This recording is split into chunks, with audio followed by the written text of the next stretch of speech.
What's up, you guys? We are back with another video. I was under the weather. I'm still kind of under the weather, and I said, "Hey, I'm going to rush and do. I'm going to get on the channel and do a video." But a little upset. Let me tell you why I'm upset. We got a lot of topics that we're going to be diving into. Can y'all understand me? I want to make sure because my voice is coming back. Just want to make sure if you all can understand me. Okay, let me know. Press one if you can understand me, but give me a second. Just want to press one if you can understand me in the chat really quickly. Press one if you can understand what I'm saying. Press, you know what I'm saying? Press one if you can understand me. Okay, I just want to make sure you all can understand me. But I'm a little upset. Let me tell you why I'm upset. I was at work, and I got people that watch my show that work with me, but I gotta say this. I was at work, and y'all know when you work in healthcare as a male worker, you can't.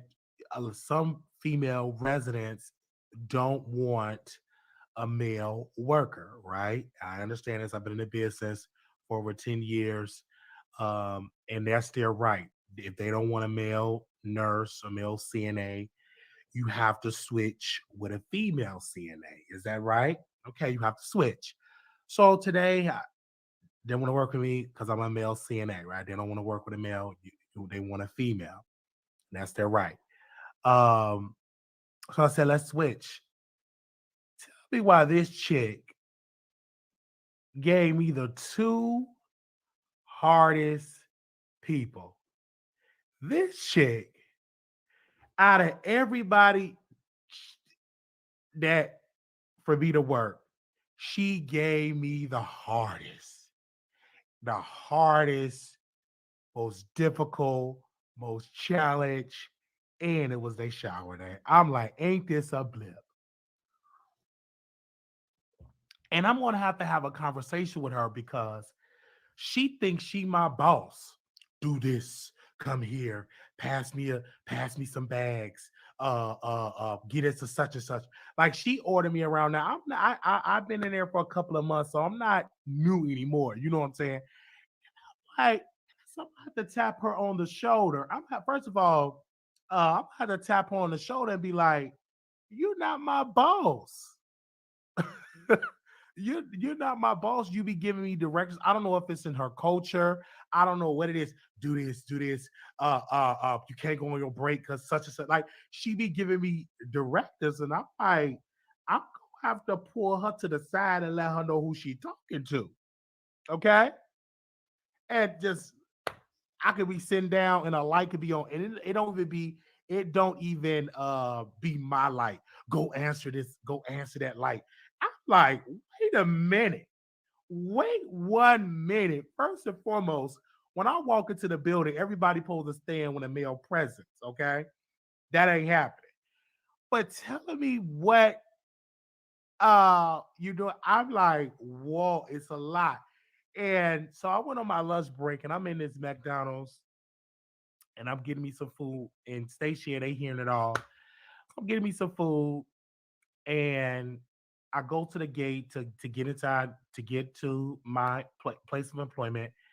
The lady was like, "Who's at the who? Can you ask who's at the gate?" Now, mind you, I'm not security, so it's not my job to ask, "Hey, why you at this? Why you standing at this gate? Or why you waiting at this gate?" That ain't my job. My job is to do patient care. I'm not the security. or anything like that. And I had to tell her, I'm like, I don't mean no harm, but I'm not the security. So she started laughing. I said, I'm not the security. You know what I'm saying? What if that guy was armed or whatever? I'm not the security, is what I'm trying to say. So I said, you know what? I'm about to quit. I told my audience, I said, you know what? I'm about to go into this place and I'm about to get ready and just quit. I'm about to go in there and tell them, you know what? This job, I quit. I was about to do it. And then I calmed down. I was like, okay, let me calm down. Okay. Let me go to the restroom. Let me calm down. So I calmed down and the remainder of the shift went smooth. I didn't quit because I already have my 2-week notice letter written, and I have my PRN letter written. I already have it written. You know what I'm saying? Mhm. So we're gonna get into the comments. I just have to open up with that. And please do not, let me tell y'all some promoters, I mean producers, let's say promoters, producers. Don't get in the comments and hurry up because I'm gonna open up with my story time. All right. I'm gonna open up with my story time because last time I checked this the Wiley Show. Okay. I'm coming here already under the weather and I'm here. Okay, came here late, but I'm under the weather. So don't say hurry up. I'm gonna get to these topics when I get to these topics. Okay, all right. I'm just, I'm just letting you know. So don't tell me hurry up. Hurry up for what? We ain't going nowhere. You watching the Wiley Show, and then like when I drop the link, ain't gonna like you gonna call in. So we gonna get to all these topics, and y'all already mad because I'm already getting emails and texts. One particular sister said you obsessed. They already being negative. Didn't even hear my commentary. Already upset because I got certain ones in the topic in the title. Something got to be wrong with you mentally so to judge the show off the title because you don't know what I'm gonna say. And already they was just throwing shade and all type of stuff like throwing shade and stuff like you don't know what I'm gonna say, but already throwing shade. One particular person said Tasha K is living free in your mind. You don't know what I'm gonna say, so just sit down, okay? Have a seat. We gonna definitely get into the show, okay? All right, don't rush me. Okay, you didn't even probably stand when I came into the room. When I walk into the room, you supposed to stand up. You supposed to stand when a man come into the room. So I posted that on my TikTok, and it was like a big debate, and people all on my Instagram.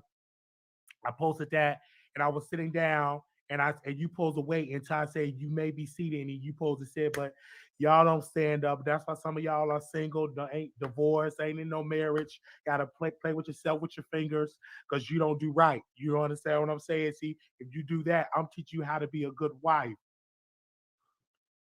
Hmm. I don't know why y'all didn't stand up when y'all supposed to stand. When I come into the room, okay, let's do it. Okay, let's do it. Okay, okay. All right, I'm here. Hold the stand. Okay, are y'all standing? Stand on up. Stand on up. Okay. Are you standing? There you go. Are you standing? I just want to make sure. Okay, you may be seated. You may be seated. Go on and sit on down, but you gotta stand. All right. That's gonna be the new thing. When I come in a room, you stand up. I'm training you right now. And when your husband come in the room, stand up when your husband come in the room. Okay. Now you just stand up. But it's mainly for marriage folks, but I'm gonna change it up when it's just for marriage people. Okay, okay, okay, for marriage people. All right. Okay. When your husband comes into the room, not just for a man, anyway. But I like when y'all stand up. I kind of like them. I'm auditioning. All right, let's get into these topics. We're not gonna have a long. Well, we might have a long, lengthy show, but let's bring up Takeoff. They finally found the man that um ended Takeoff's life. He was an innocent bystander because Takeoff was hanging around a bunch of low class blacks and low class African American, decide to take him, decide to discharge his weapon, and he was an innocent bystander. The man that took him out actually booked a ticket to Mexico and had his passport ready, was going to flee the United States. It's really sad and unfortunate that this have happened. Seeing that takeoff in his life is gone. He was under the age of 30, and I was listening to the mayor of Houston, and he was saying that people of color, young men, you need to stop, killing. And I was talking to a couple of people.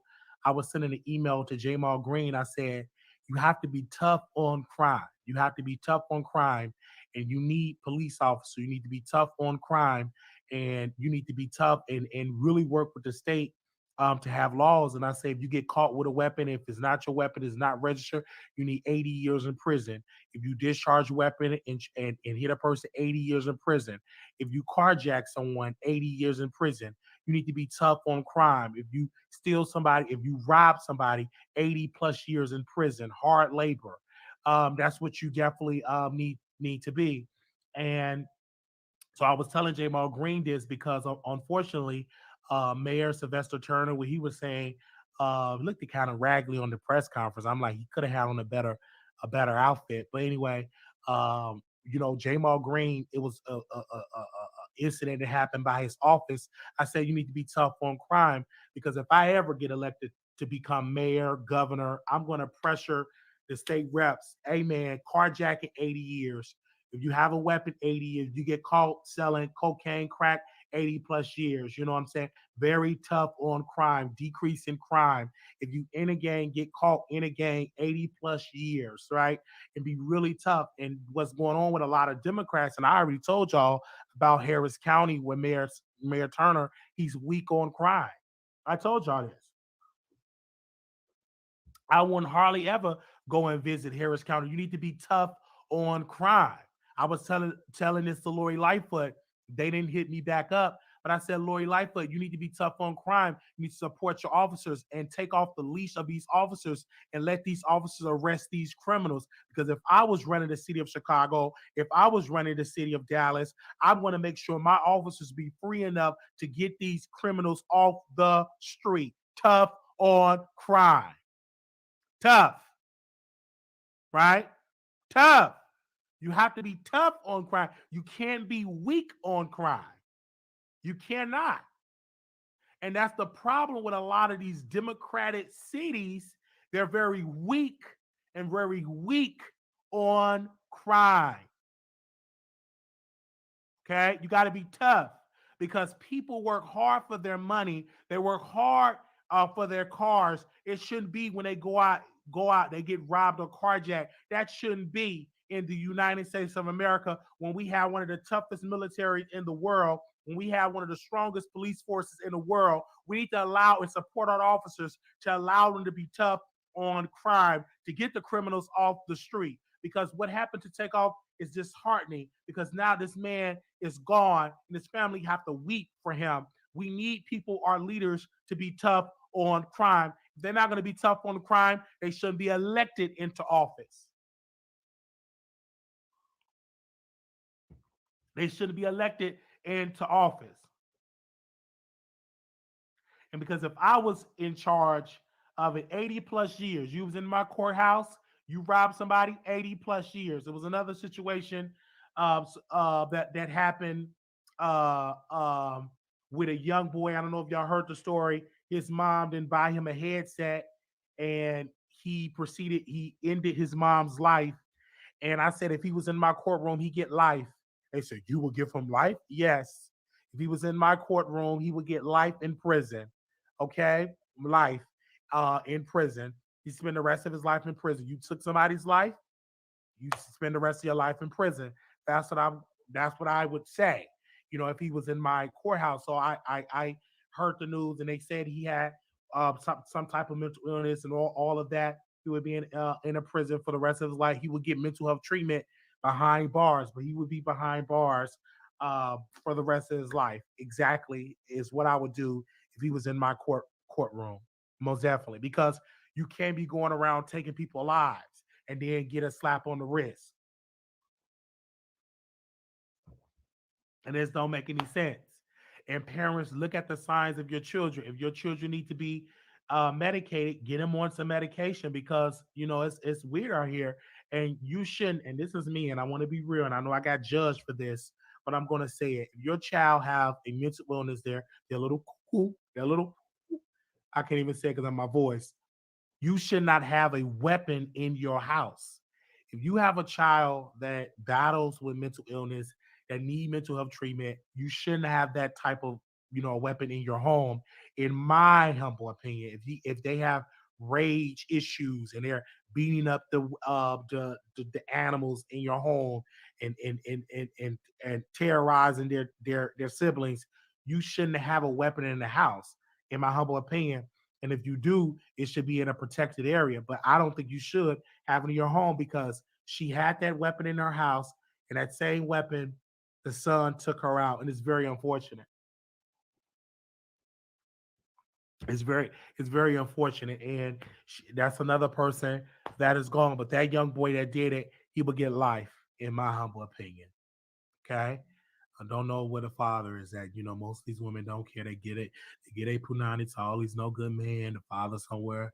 If she even know who the baby daddy is, she probably was on food stamps. Who knows? I don't know. I'm gonna just move on. Okay. Um, we're gonna go to the next topic. I want to give a I'm not gonna congratulate Keke Palmer, but she announced that she pregnant. You know why I'm not gonna congratulate her? Because she's not married. I'm tired of black women getting pregnant without getting a ring. So I'm not excited that she is having a baby out of wedlock. I'm not excited for her at all. I feel as though that she should have been married before she got pregnant. These are my ideas. You shouldn't be giving out your yoni unless until you walk down the aisle and you in front of a male preacher, not a female preacher, because female preachers are the enemy. You should get married, and on your wedding night, you can, get it on. I don't feel that we should celebrate a woman that is pregnant and she ain't got no ring. So why am I congratulating this woman that don't have a ring?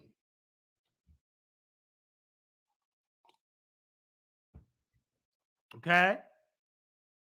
And I'm not anti this, I'm not anti that, but these are my core beliefs. We must break the cycle to getting married. Okay? So I'm breaking this down, and people might get upset with me because I'm saying this, and they're upset and they can't phantom like, oh, Wiley said this is not 1919. But last time I checked my holy word, in my holy Bible, God ordained marriage. He forbids you to have getting pregnant before marriage. Is in the book. Is in the book. Okay? So I'm not going to congratulate her. I'm going to send her an email and say, you should have kept your yoni closed until you got married. Okay? And she got married. I mean, she got pregnant by an insecure star brother. If y'all got his picture, send it to me. Send me the brother picture that got her pregnant. He ain't got no money, no job. He broke. She got all the money, and now she pregnant. So right then and there, Keke has been stigmatized because if she was using her good common sense, she would have not gave that man the yoni until he got him a career and a job. But she been stigmatized, and now she's pregnant without a husband. He's going to leave her and she's going to be another single, angry black woman.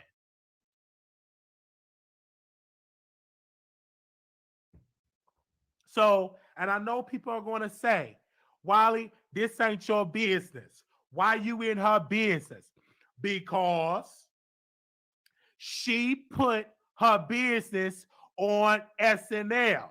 She showed her stomach on SNL. So on the WILEYSHOW show, I'm going to give my commentary. So don't tell me why are you in her business when I'm giving you my opinion on the WILEY show, and she gave her opinion of what she was doing on SNL. What she did was very trashy because she's sending a signal to black women to Pookie and Ray Ray and Shaquita and them and all the Kekes in the projects in the hood that you don't need to get married. You could just have some baby. We need to stop that as black folks. In order to get the cookies, you must marry me, get marriage counseling, in my humble opinion. Okay? You need to get married. Now, I'm not happy for her at all. I'm definitely are going to send her an email and say, sister, you out of order. What you did was not in God's order. Can you hear me? Want to make sure you can hear me. Let me know if you can hear me. We must hashtag break the cycle. Let me know if you can hear me. Okay, I just want to make sure. We're gonna send her an email. We're gonna send her an email. Do I have my phone? Let's see if I have my phone. We need to hashtag break the cycle. Okay. All right, let me see. Stop becoming somebody's baby mama. Absolutely. Let me see if I can send her an email. Can I send her an email or can I send her a voice note? Can I send her a voice note? Let me see. Let me see if I can send her a voice note. Okay. Okay.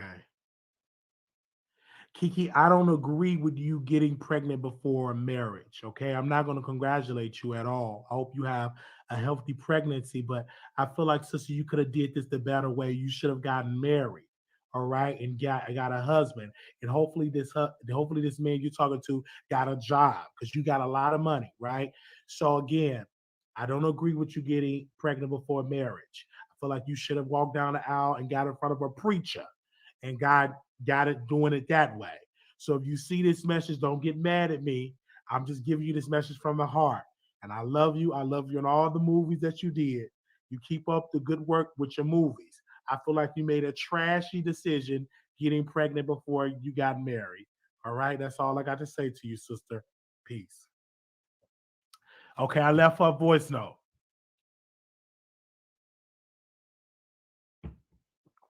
Now, I hope I don't get blocked.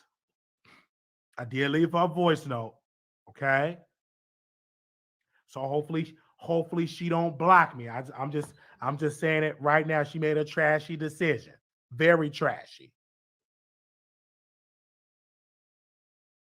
Okay. All right. I'm gonna move on because I know a lot of people is upset. Do y'all agree with me? Press one if you agree with me. If you disagree with me, press two. I'm not gonna get blocked. And if she blocked me, that don't make no difference. It's the truth. Press one if you agree. Press two. You disagree. What I was sending, excuse me, I was sending the baby daddy voice note. Send me the baby daddy voice note. I mean his information. Send it to me. Do y'all have it? Do y'all have it? Send it to me. Send me his DM. Do y'all have it? I'm waiting. I'm waiting.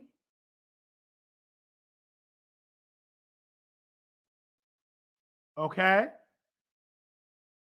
Send it to me. All right. We gonna move on because when I get to these topics, y'all get really rough. Oh man, make sure y'all like the video. Okay, y'all got it to me. Okay, y'all send it to me.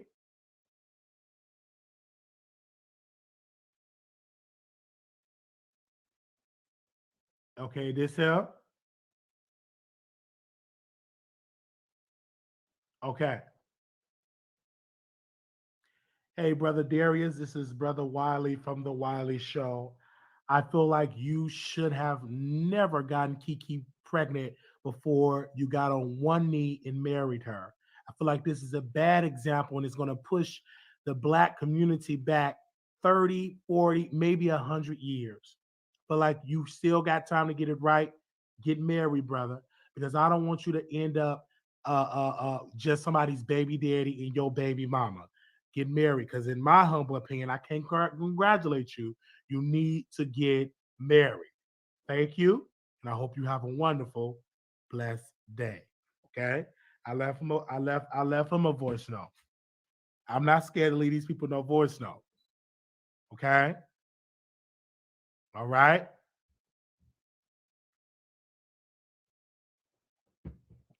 all right. It's gonna push us back 100 years. Anyway, okay. So I left him a voice note. Okay. Um,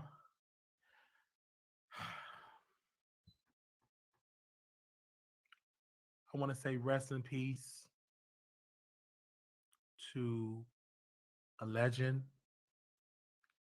to an internet sensation, to a comedian, and also one of the funniest crackheads this world have ever known.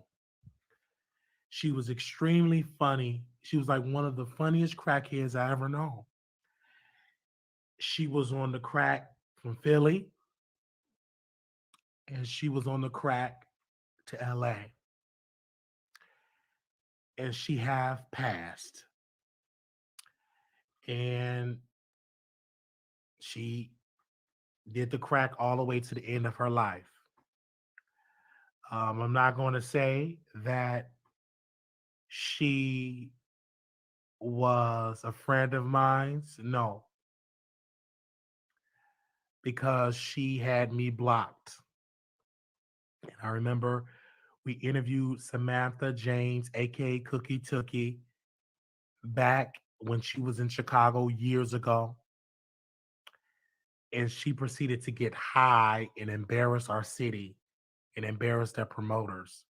So during that time, her then manager called into our show, and we was letting her have it. And then me and Samantha James got into another argument, and I trashed her because I said, you could be on the level of T.S. Madison, but you don't know how to put the crack pipe down. So she blocked me, and I didn't think she still had me blocked. But today I was going to try to go on her page to send my condolences by getting a picture, and I was blocked. But one of my favorite videos is when she got kicked out of the church and she was arguing with the man from the church.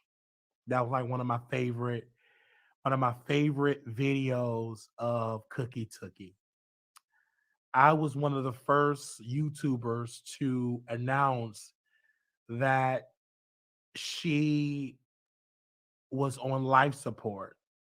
And I was getting phone calls, and then I got the call earlier today, that she have passed. Um, I don't know where she's gonna go in the afterlife, but I don't think a crackhead is going to heaven. And these are just my thoughts. Um, I never read in the book that with the archangels there will be crackheads. It's not in there. So I don't think a crackhead, I don't think they, got crack in heaven. I'm just giving my thoughts here. So I don't know if she's gonna burn. That's I'm not her judge, but I'm just giving my thoughts. And I know people ain't gonna like it. Some of y'all didn't even know who Samantha James was. Some of y'all was laughing at her when she was at her lowest. So don't come in there with this newfound sympathy. Because when she was at her lowest, you laughed. You consumed it and you laughed. So don't come here, oh, you shouldn't, you sit on down somewhere, but I'll blow that wig off your head because you laughed. I sent T.S. Madison this. I sent T.S. Madison, said, is she going to speak up and announce for Cookie Tookie? She didn't do it. I don't know if she did it yet, but give me a second. She may have done it. So let me go and check on her page. Give me a quick second, you guys. I'm going to go check on her page really quickly, and I'm going to see that she posted about the passing of her. Give me a second, okay? Okay, she have not posted. Let me check her story. Let me check her. Okay, let me check her story. Okay, she have not posted in her story. I don't know if she's gonna do it, but she read her. Okay. All right. Okay. Okay. All right, but we definitely the families and the prayers, praying for the family. They are definitely trying to um, see if they're gonna how they're gonna bury her, and I don't know why her family didn't have her in life insurance. When somebody on crack, put them in life insurance. Get them some life insurance. Get them like $10,000 policy. I'm just saying, if you got a loved one that's on crack, get a policy out on them until they get clean, or they're gonna rest in peace. But get a policy. I'm just giving it real. So I don't understand why her family didn't put a $15,000 policy to at least get her cremated. You understand what I'm saying? Okay. So, okay. I'm just giving my thoughts here. So we don't know if God forgave her or not. I wasn't in that hospital room. I wasn't there. Okay, we're gonna go ahead to the next topic. Ooh, child, y'all going in these comments. Blueface. Hi. I sent a message to Blueface. Blueface is one of the best rappers I've ever heard. Blueface is actually in my top 5. And when I heard the news that Blueface, um, something happened at a strip club, and I don't believe that Blueface is guilty. I believe that Blueface, this was in self defense. So I sent and I made a post, and I'm going to continue to support Blueface and his beautiful, beautiful girlfriend, because I think Blueface is an awesome artist. He's definitely in my top 5. My top 1 is Shirley Caesar, Donna McClurkin, Yolanda Adams, the Mississippi Mass Choir, and Blueface. So he's definitely in my top 5. So I don't think that he committed a crime. I think that he's been set up. So what I'm going to do on tomorrow, I'm going to send an email to Rainbow Push, Reverend Jesse Jackson. I'm going to send an email to Reverend L. Sharpton from the National Action Network. I also going to send an email to the NAACP, and also I'm gonna send an email to the Urban League, um, because I think he's innocent. I think he's being railroaded. I think that they out to get him. He's one of our top leaders in this country. He offer us great entertainment, and I don't want to see him in prison. I don't want to see him behind bars. So if he was in my courtroom, I would definitely let him off um, with about 10 hours of community service. Um, so if he was in my courtroom, he would get off for 10 hours of community service. He's one of our leading leaders in our community. So again, I hopefully he gets off. So he have my support. So I'm going to continue to send him a message. We're going to try to get him on our show. He's one of our leading voices. So thank you. I'm going to go to the next topic. Shout out to you, Blueface. Okay, that was Blueface. Who else is on here? Hey, Ashanti.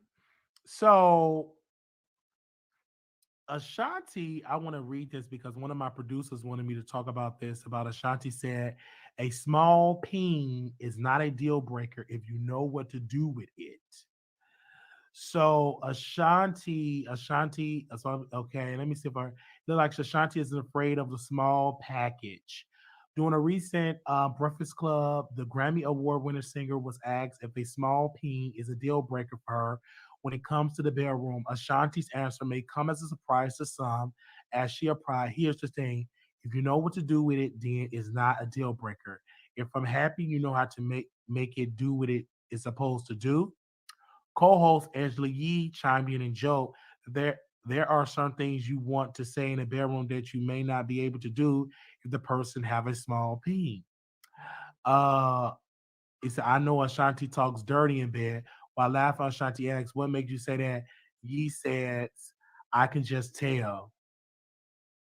Angela Yee then uh reiterates her point and says she'll be lying to the man she's intimate with if he had a small peen. Ashanti chimed in and said, "Very true, but you guys do it all the time.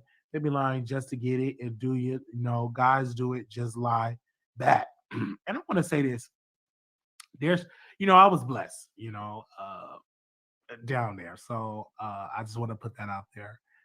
Um, and some women don't like small peens. Some women like nice sides. But I feel like if you have a small, then learn how to work your tongue and all of that. But it's nothing wrong. I don't know, because if you got if you got a small, you got to know how to reach. I remember. I don't. I remember it was a guy. Oh my gosh! I'm gonna tell this story. This one I thought I wanted to be a bottom. Story time. I wanted to be a bottom. I thought I was a bottom. This was years ago. This man peen was so little. So all he was putting into my butt was just air. Just air. Nothing but air. It was small. And I'm like, I'm ready to take my deep breaths, like getting ready to get my back blown in. None but air. Nothing but air. It wasn't just nothing. It was a waste of time. And when I'm just saying back in the day when I thought I was alive, in same gender loving, you have to go through a process when you are a bottom. You have to you got the douche, you have to clean it out, make sure the water clean. So it take a little while for the water to be clean. So I go through this long, lengthy process, ready, intimate, ready to just get my back on. I got the good music on. I'm getting my vibes. I breathe it right. I drunk me some Hennessy to be ready to just take it. Nothing but air. I couldn't feel nothing, but it was a waste of time. But then I dealt with another dude that was good back there. It was so good. It was a nice size that I felt him like the aftershock. Like the next day, I can feel him when I was at work. I just continued to I continued to felt the energy. Like I just felt he just was amazing, right? Um, he had a nice. It was great. It was really really great. It took me a while to take it because it was huge, but once it went through, it was a good feeling. I had to get away from him because this man was taking all my money, like because he had everything, and I was stigmatized. I have to tell you, I was dick. I know it's too much information, but somebody need to hear it because your husband might be going through this, so you need to listen what I'm saying. I was stigmatized. This man could take my money. I would have a check. He take me to the currency exchange. I would cash a check. I would pay his bill, pay his cell phone bill, light bill, pay his probation fee because he was on probation. But he had good pee. And I was stigmatized. And I didn't know I was stigmatized. It took me a while when I got older and mature. I was really, I used to pay his child support. You know, when you got some good, when you got some good pain, I would pay your child support. You know, back then I was paying his child support and everything. I was literally paying the man child support because the ping was good. You know what I'm saying? It was really I was paying the bill. You know what I'm saying? Because good ping what had you doing stuff like that. It really will. It will have you doing. And some of you ladies understand what I'm saying. Some of y'all used to be stigmatized in your 20s. Just raise your hand. You understand what I'm saying. Man could jack up your credit, get boots on your car. You still deal with him because he can throw it down in the bedroom. But that was in my past. Yeah, that was in my past. You know what I'm saying? That was in my past. Okay. Okay. All right. Little story time. But back to Ashanti. It's nothing wrong. And so, ladies, do size matter? Press one if size matter. Press two, it don't matter. Press one, size matter. Women and men, whoever, press one if size matter. Got to have a big size. Press two, it don't matter. Okay? Press one, size matter. Press two, it don't matter.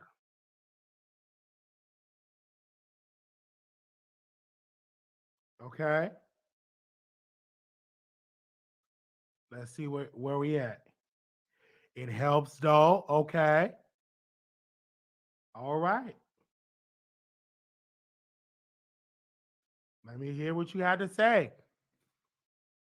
Okay, it's definitely there. So a lot of people agree with Ashanti, and I like Ashanti. And it was something else with Ashanti. Let me pull this up while we have her on here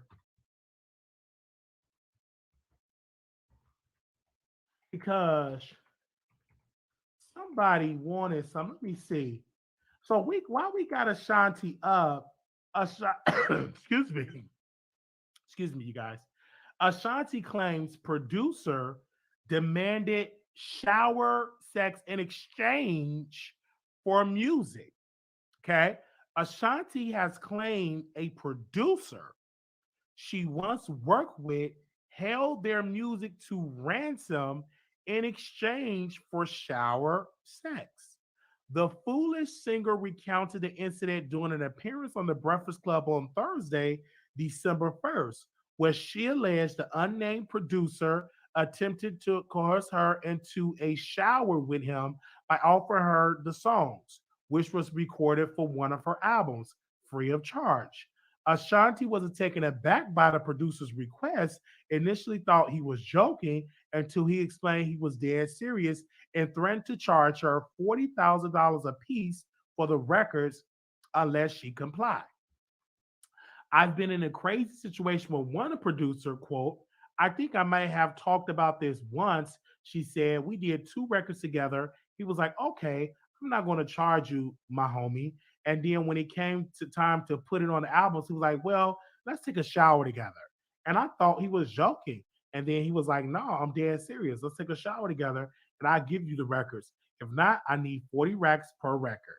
And again, I thought he was joking because we've been working with each other for like, I don't know, a couple of weeks. Despite her shock, Ashanti implied that the situation was later handled after she made some phone calls, although she didn't get into specifics.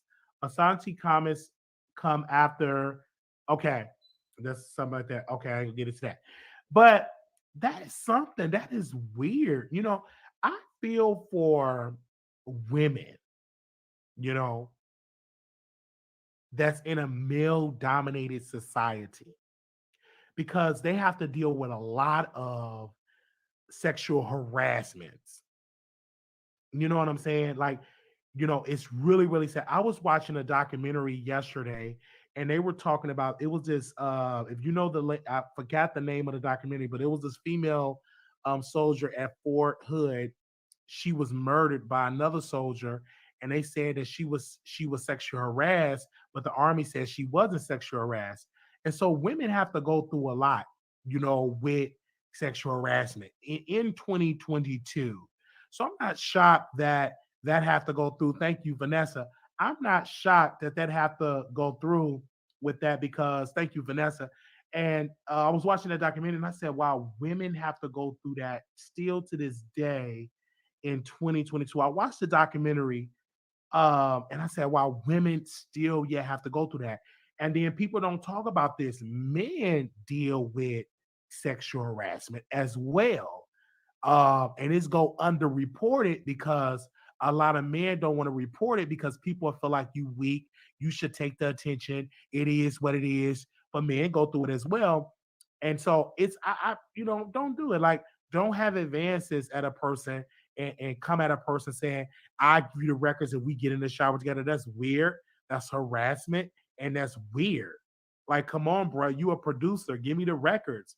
Like, don't do that. It's some women that have been pressured and coerced to have to have sex to get their records played or to get on a record label to get into a movie. And a lot of males have to have sex, have to do all type of weird stuff. It was a situation. I'm not gonna say no names because I don't know I can't verify it. But it was a situation. I was talking to somebody that owned a Facebook, excuse me, that owns an Instagram page. He said that he was at a party and one of the celebrities had to have sex with somebody to get this role. This top producer wanted him to see him screw somebody, so he did it to get this role. So it's just like weird, you know what I'm saying? And this is why you got to be careful when you want to get to like Hollywood, go to them Hollywood parties. It's really, really, really, really, really, really, really, really weird. So it's just weird. So I believe Ashanti, and I think Ashanti can say a lot. But I also think Ashanti, to break these cycles, you must name the producer. You know what I'm saying? You must name the producer that did that because what you do, naming that producer, bring awareness and shine light. Because I guarantee you that producer have done it to other female artists, and that producer probably have been successful in doing it for a lot of people. So I say name to name. I don't have respect for people that don't want to name the person name because you allow that person to run rampant in these streets to do it to the next victim. If you don't want to do it for yourself, do it to protect other people. You know what I'm saying? And I like Ashanti's music. I think she's an awesome artist, and for her age, she still look great. You know what I'm saying? Like it's really pathetic for a man to do that. You know what I'm saying? It's like weird. It's just weird. Like really, really weird. Weird. I'm gonna say it again. Okay. And I know folks, and I get it because like people, thank you, Poison.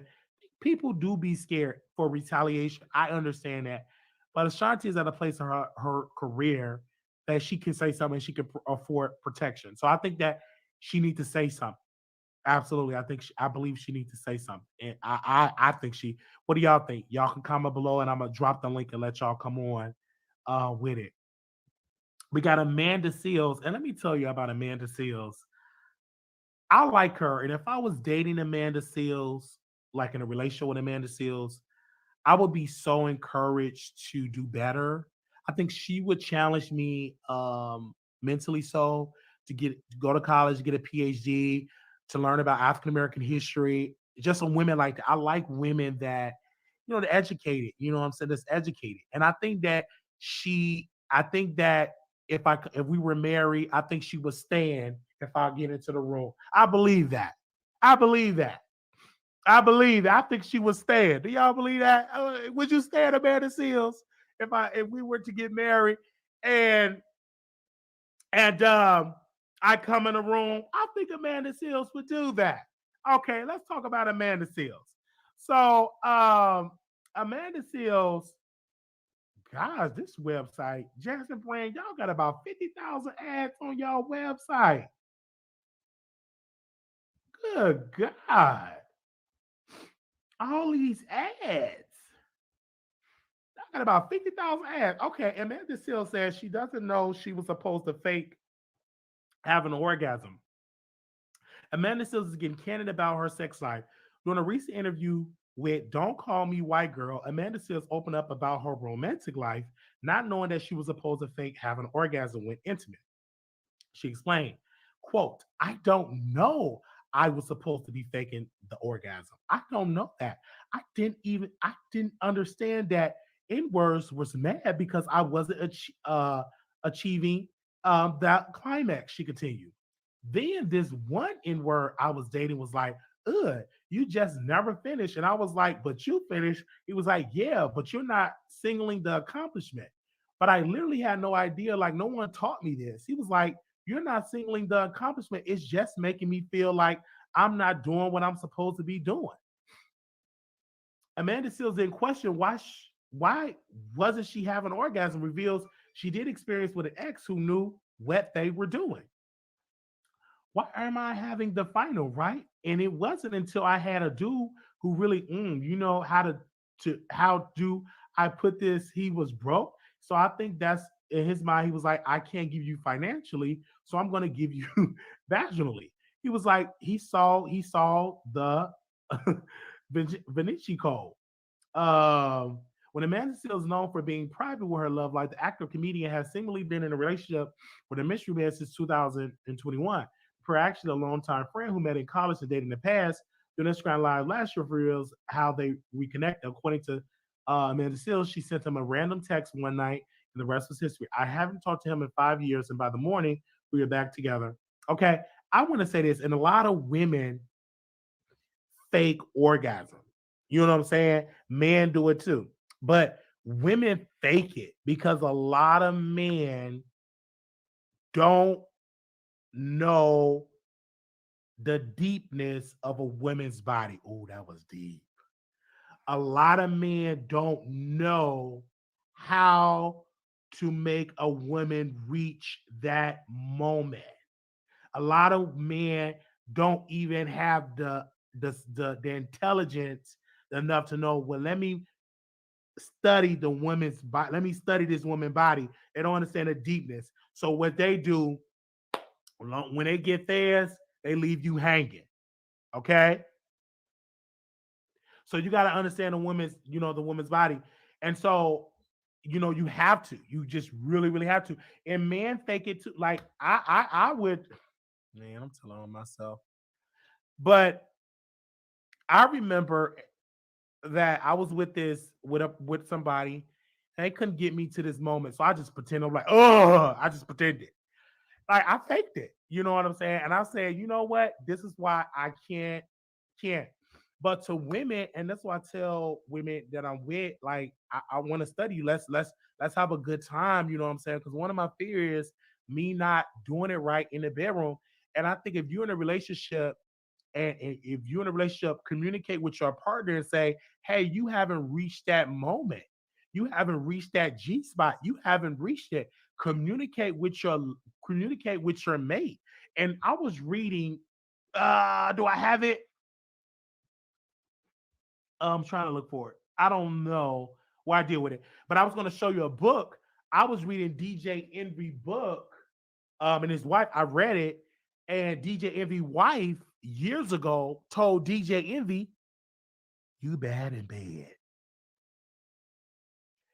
And what he did was he got better and it was great.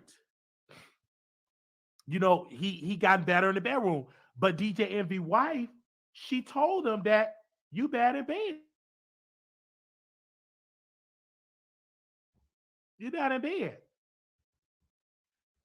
So I remember when I got intimate with Patrice, um, It was great. She said you was one of the best, and I was like, thank you.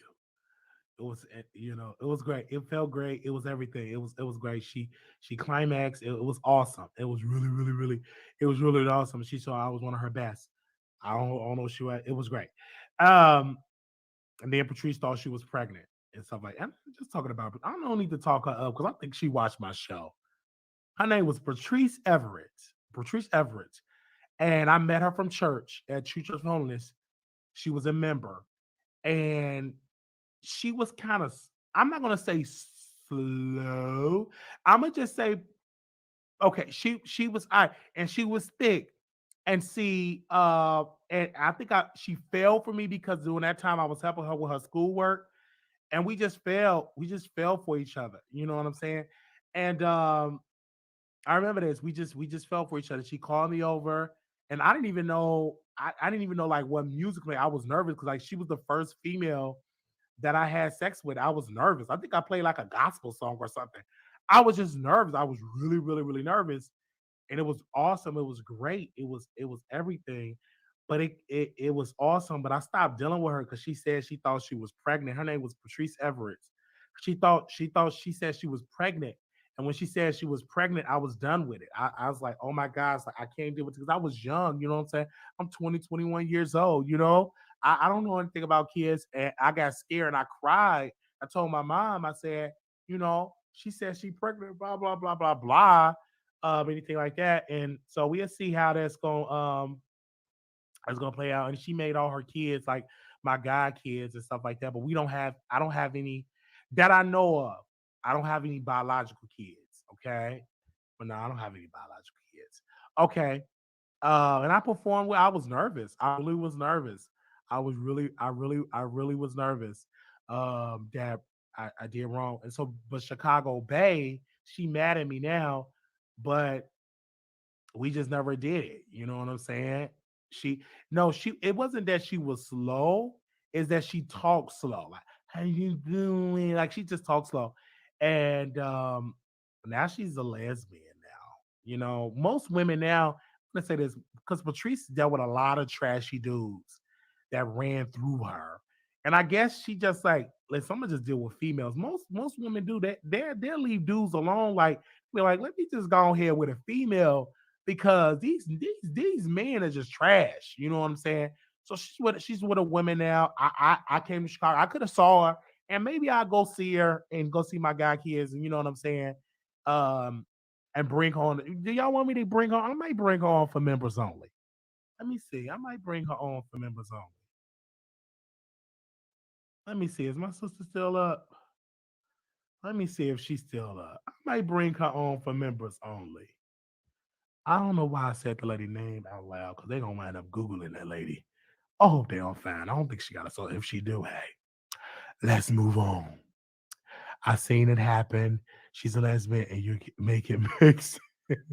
No, people keep saying gay. Can y'all stop saying gay? Can you say bisexual? Because when you're gay, I'm gonna leave Amanda Seals up there. When you gay, that means you are attracted to the same. That means you are attracted to the same sex, right? When you're bisexual, that means you're attracted to women and men. I just want to retool people's mind because I think that's such. I have to clear that up because that's why they call it LGBT community. You know what I'm saying? And but when I say that, my good friend Jaquez, he would always say, "You're confused," and I'm like, "Well, I like what I like."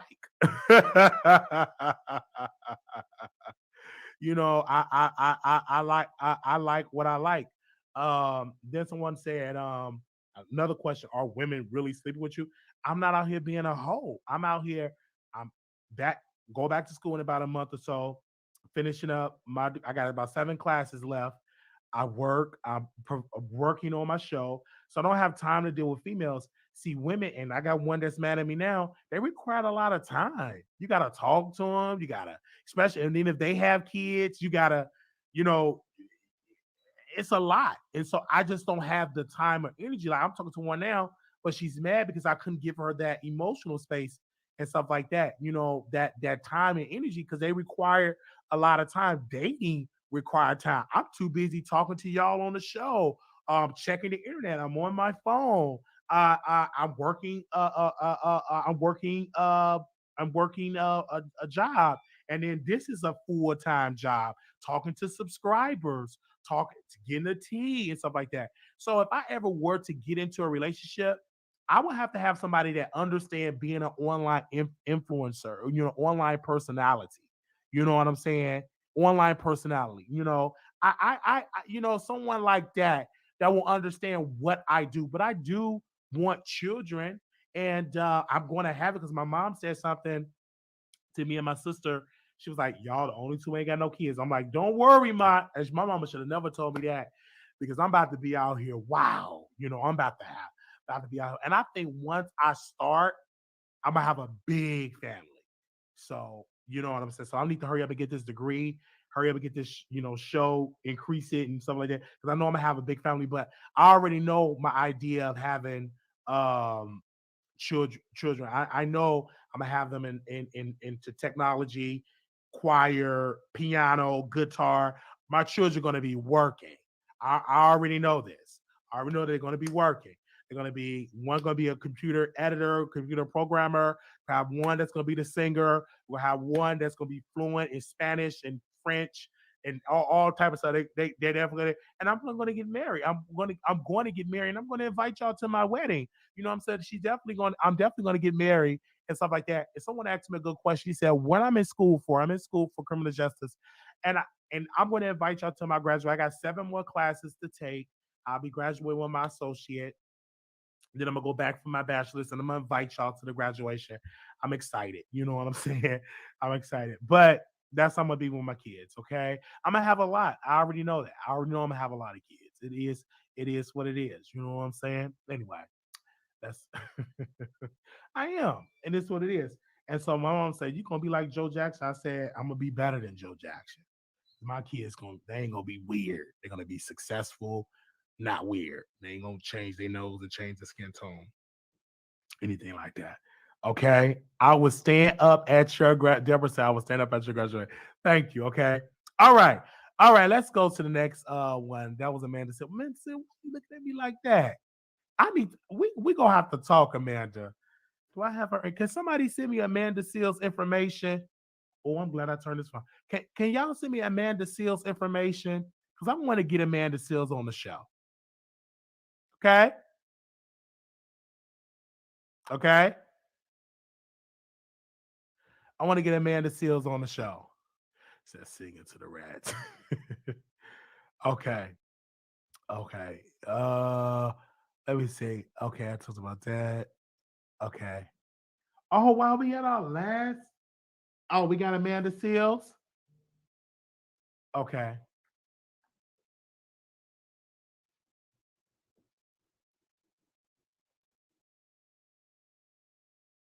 Hey, Amanda Seals. I am live right now with 516 million people. I'm one of your best supporters.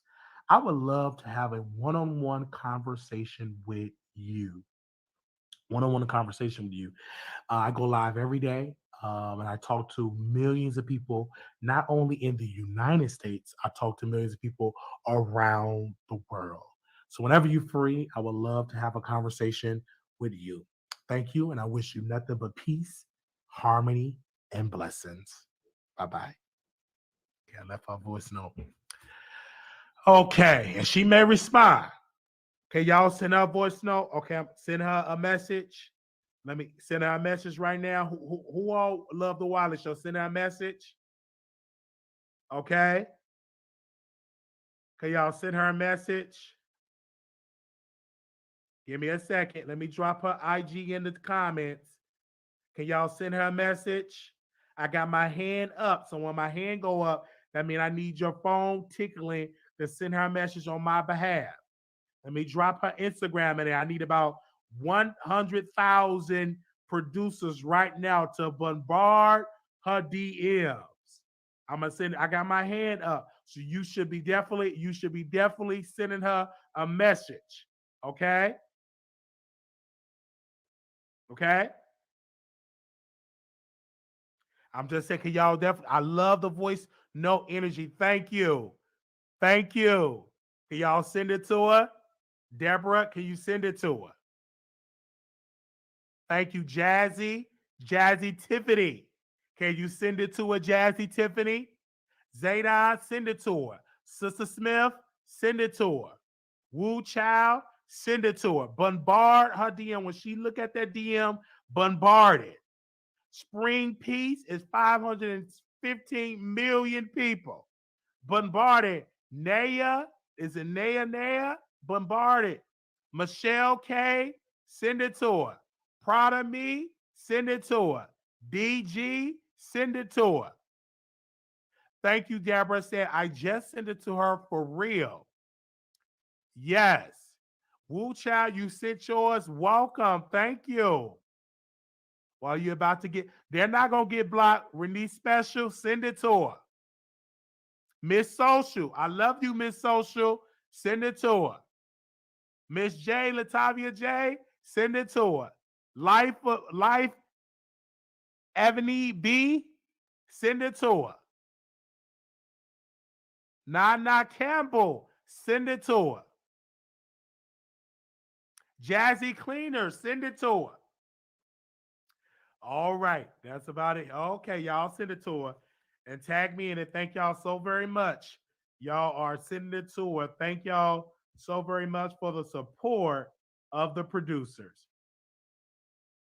Thank you so very much. Yeah, she will probably want to go. This is a bigger platform. Joshua, this is a bigger platform. Okay, send it to her. NY, did you send it to her? Tasha, you know I love you. I love you, Tasha. Did you send it to her, Tasha? Did you send it to Amanda Seals? Tasha W, did you send it to her? Sha, did you send it to her? Ah, yeah, Basha, nah. Thank you. Thank you. I'm going to just say thank you right there. Okay. Now, some of y'all didn't send it to her, but it's okay. You know. Send it to her.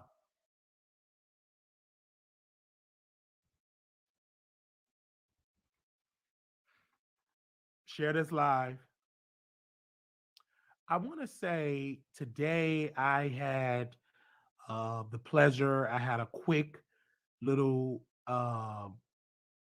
question, not question, quick little conversation, but I sent a text to Armon Wiggins to congratulate that brother because on today, that brother interviewed, today he interviewed, he had interviewed Bobby, and he is definitely had another win. Over 100,000 people tune in to Bobby Light's interview. Armand officially is the guy that had the highest views of Bobby I Love You per cast members. And so I was sitting down and I was looking at Tasha and I said, wow, Tasha views are really, really low. All right. And Tasha got 1 million subscribers, right? And her views are low. And so I was looking at Armand. I said, this is really, really great. And I said, what is Armand Wiggins doing on his show that is different than Tasha K's show? And Tasha got a staff of, she got the one that can't take pain, and she got Jasmine that always in and out in the hospital. She got a husband don't know how to speak a hick of English, and then she got another employee somewhere. So she got about 4 people. All this, and her views are not. And in Armand, by himself, has accumulated all of this viewership, right? And he's at this level, and he's doing it by himself. And I know, and a lot of people were saying, Wiley, why is that? And I said, because Armand have a gift, and the gift that he have is so authentic and real that people are loving that gift. And And anytime he do an interview, it shines so bright, especially when he's interviewing the Bush Queens. A Bush Queen is someone not too feminine, not too masculine. They in the middle. We call them Bush Queens. So he interviewed a Bush Queen, Bobby Lights. He flourished so well because people don't understand the history where brother Armon, he comes from Facebook interviewing trans Bush Queens, all type of people in the LGBTQIA community. So that's his area of expertise. So and it happened so well. And when he was sitting down with the executive producer of Bobby I Love You Per, the interview was so organic, it was so great, it was so powerful that it reached over 100,000 people, and the brother don't have a staff. So I'm telling people, when you start into this business, you don't need a staff of people. All you need is a gift. You don't need all hundreds of people as a staff member. The only thing you need to really work with is a gift. Because in the Holy Bible, it said your gift will make room for you. All you need is GIFT, gift, right? And so many people in this world don't understand or don't know their gift. And that's why they broke. That's why they depressed, because they don't know their gift. They don't know their purpose. They just here. So once you understand and tap into your purpose and tap into your gift, doors was going to open up for you. Right? And so that brother, I want to congratulate brother Armon Wiggins for his success, for the doors that have opened up for him. And you've seen Jason Lee, because Armon is so popular and popping on YouTube, he got dragged over there on YouTube. And brother Jason decided to bring himself on YouTube to this arena to get clout, to get some promotion. None of Jason Lee appearances have cracked 60,000 people. Now, mind you, Jason Lee is coming from a platform of having millions of followers on his Instagram. Nothing. Nobody tuned in to Jason Lee. But brother Armon, without the blue check verification, without the million followers, without the million subscribers, have reached more people than Jason. So if anybody had any doubt of his talent, this is proof that brother Armon Wiggins got a gift, and you cannot deny it. I may not always agree with my brother. I may not always agree what he does with his show, but I cannot deny the gift, because the numbers is showing you that that brother over there got a gift. Okay. So, and I see people there, they're saying they're in the chat. They're in the chat. They upset. They mad. She bringing them over to the app. They don't understand that Tasha is bringing them back over to the YouTube because people ain't following her app. Now she's bringing them over there to the bingo because they ain't following her app.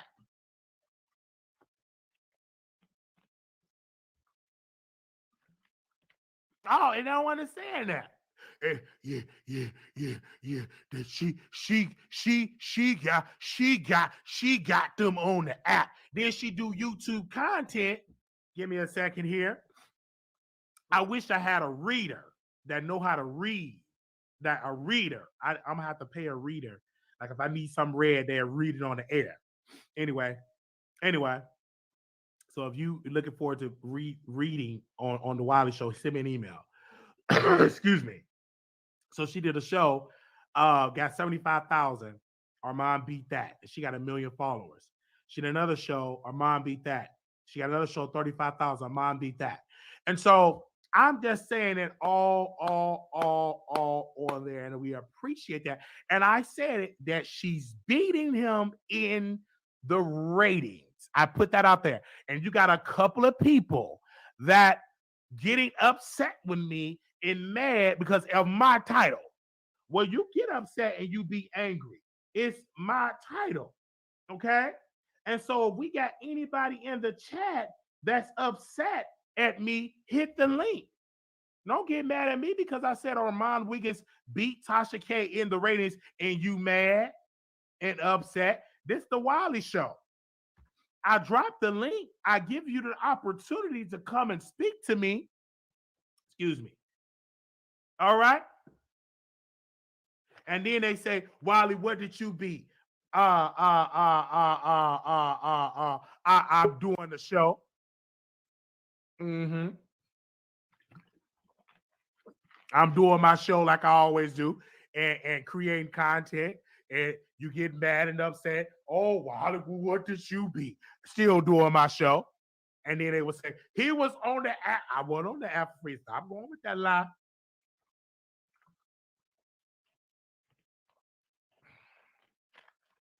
He's talented.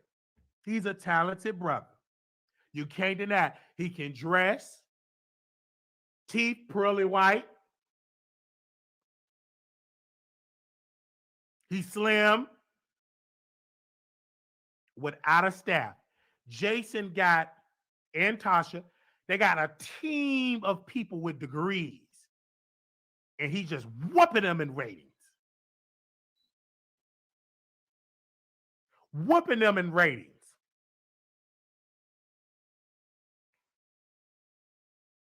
And Jason got so many people. He got white people, black people, beat them in ratings. And then he went on Brother Aaron's show. And Brother Aaron, people saying that I was sleepy. Y'all saying that I was sleepy.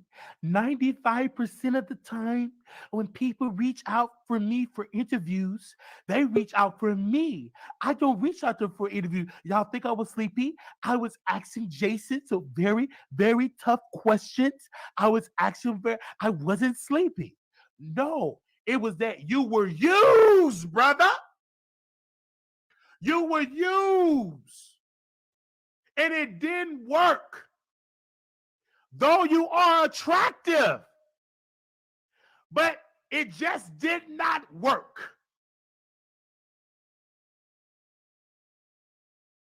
All right. So he was responding to Brother Wiley. I said, what the word? Why is he responding to me? I'm just sitting on down doing my content. That's all I'm doing. So Brother Aaron got used. He went on there. Jason, he thought that was going to go viral. He was throwing out digs. And then Aaron got mad. You didn't even put respect on my channel or knowing my name. You know how Aaron talk. His mouth just be moving. That head be standing right still, and that mouth just be moving. I just don't understand that. And you're like, he's an attractive guy. I'm going to meet Brother Aaron. I'm going to take him out to lunch. We can go out for breakfast. If he accepts for us to go out for breakfast, I'm just doing commentary. I get talked about daily. When I released it, let me tell y'all something. Hey, Basha, nah. When I released my TikTok, I released it to the public. So people call me fat. Oh, he fat. Lose weight. Push back the plate. They were saying a whole bunch of stuff. Is what I'm trying to say is when you sit in this seat of delivering content, you open yourself up to criticism. If you want to be in a business where people don't criticize you, you need to exit left out of the seat of commentary, out of the seat of being an influencer, out of the seat of being a TikTok, out of the seat of being on Instagram. When you open yourself up to the public, you open yourself up to criticism.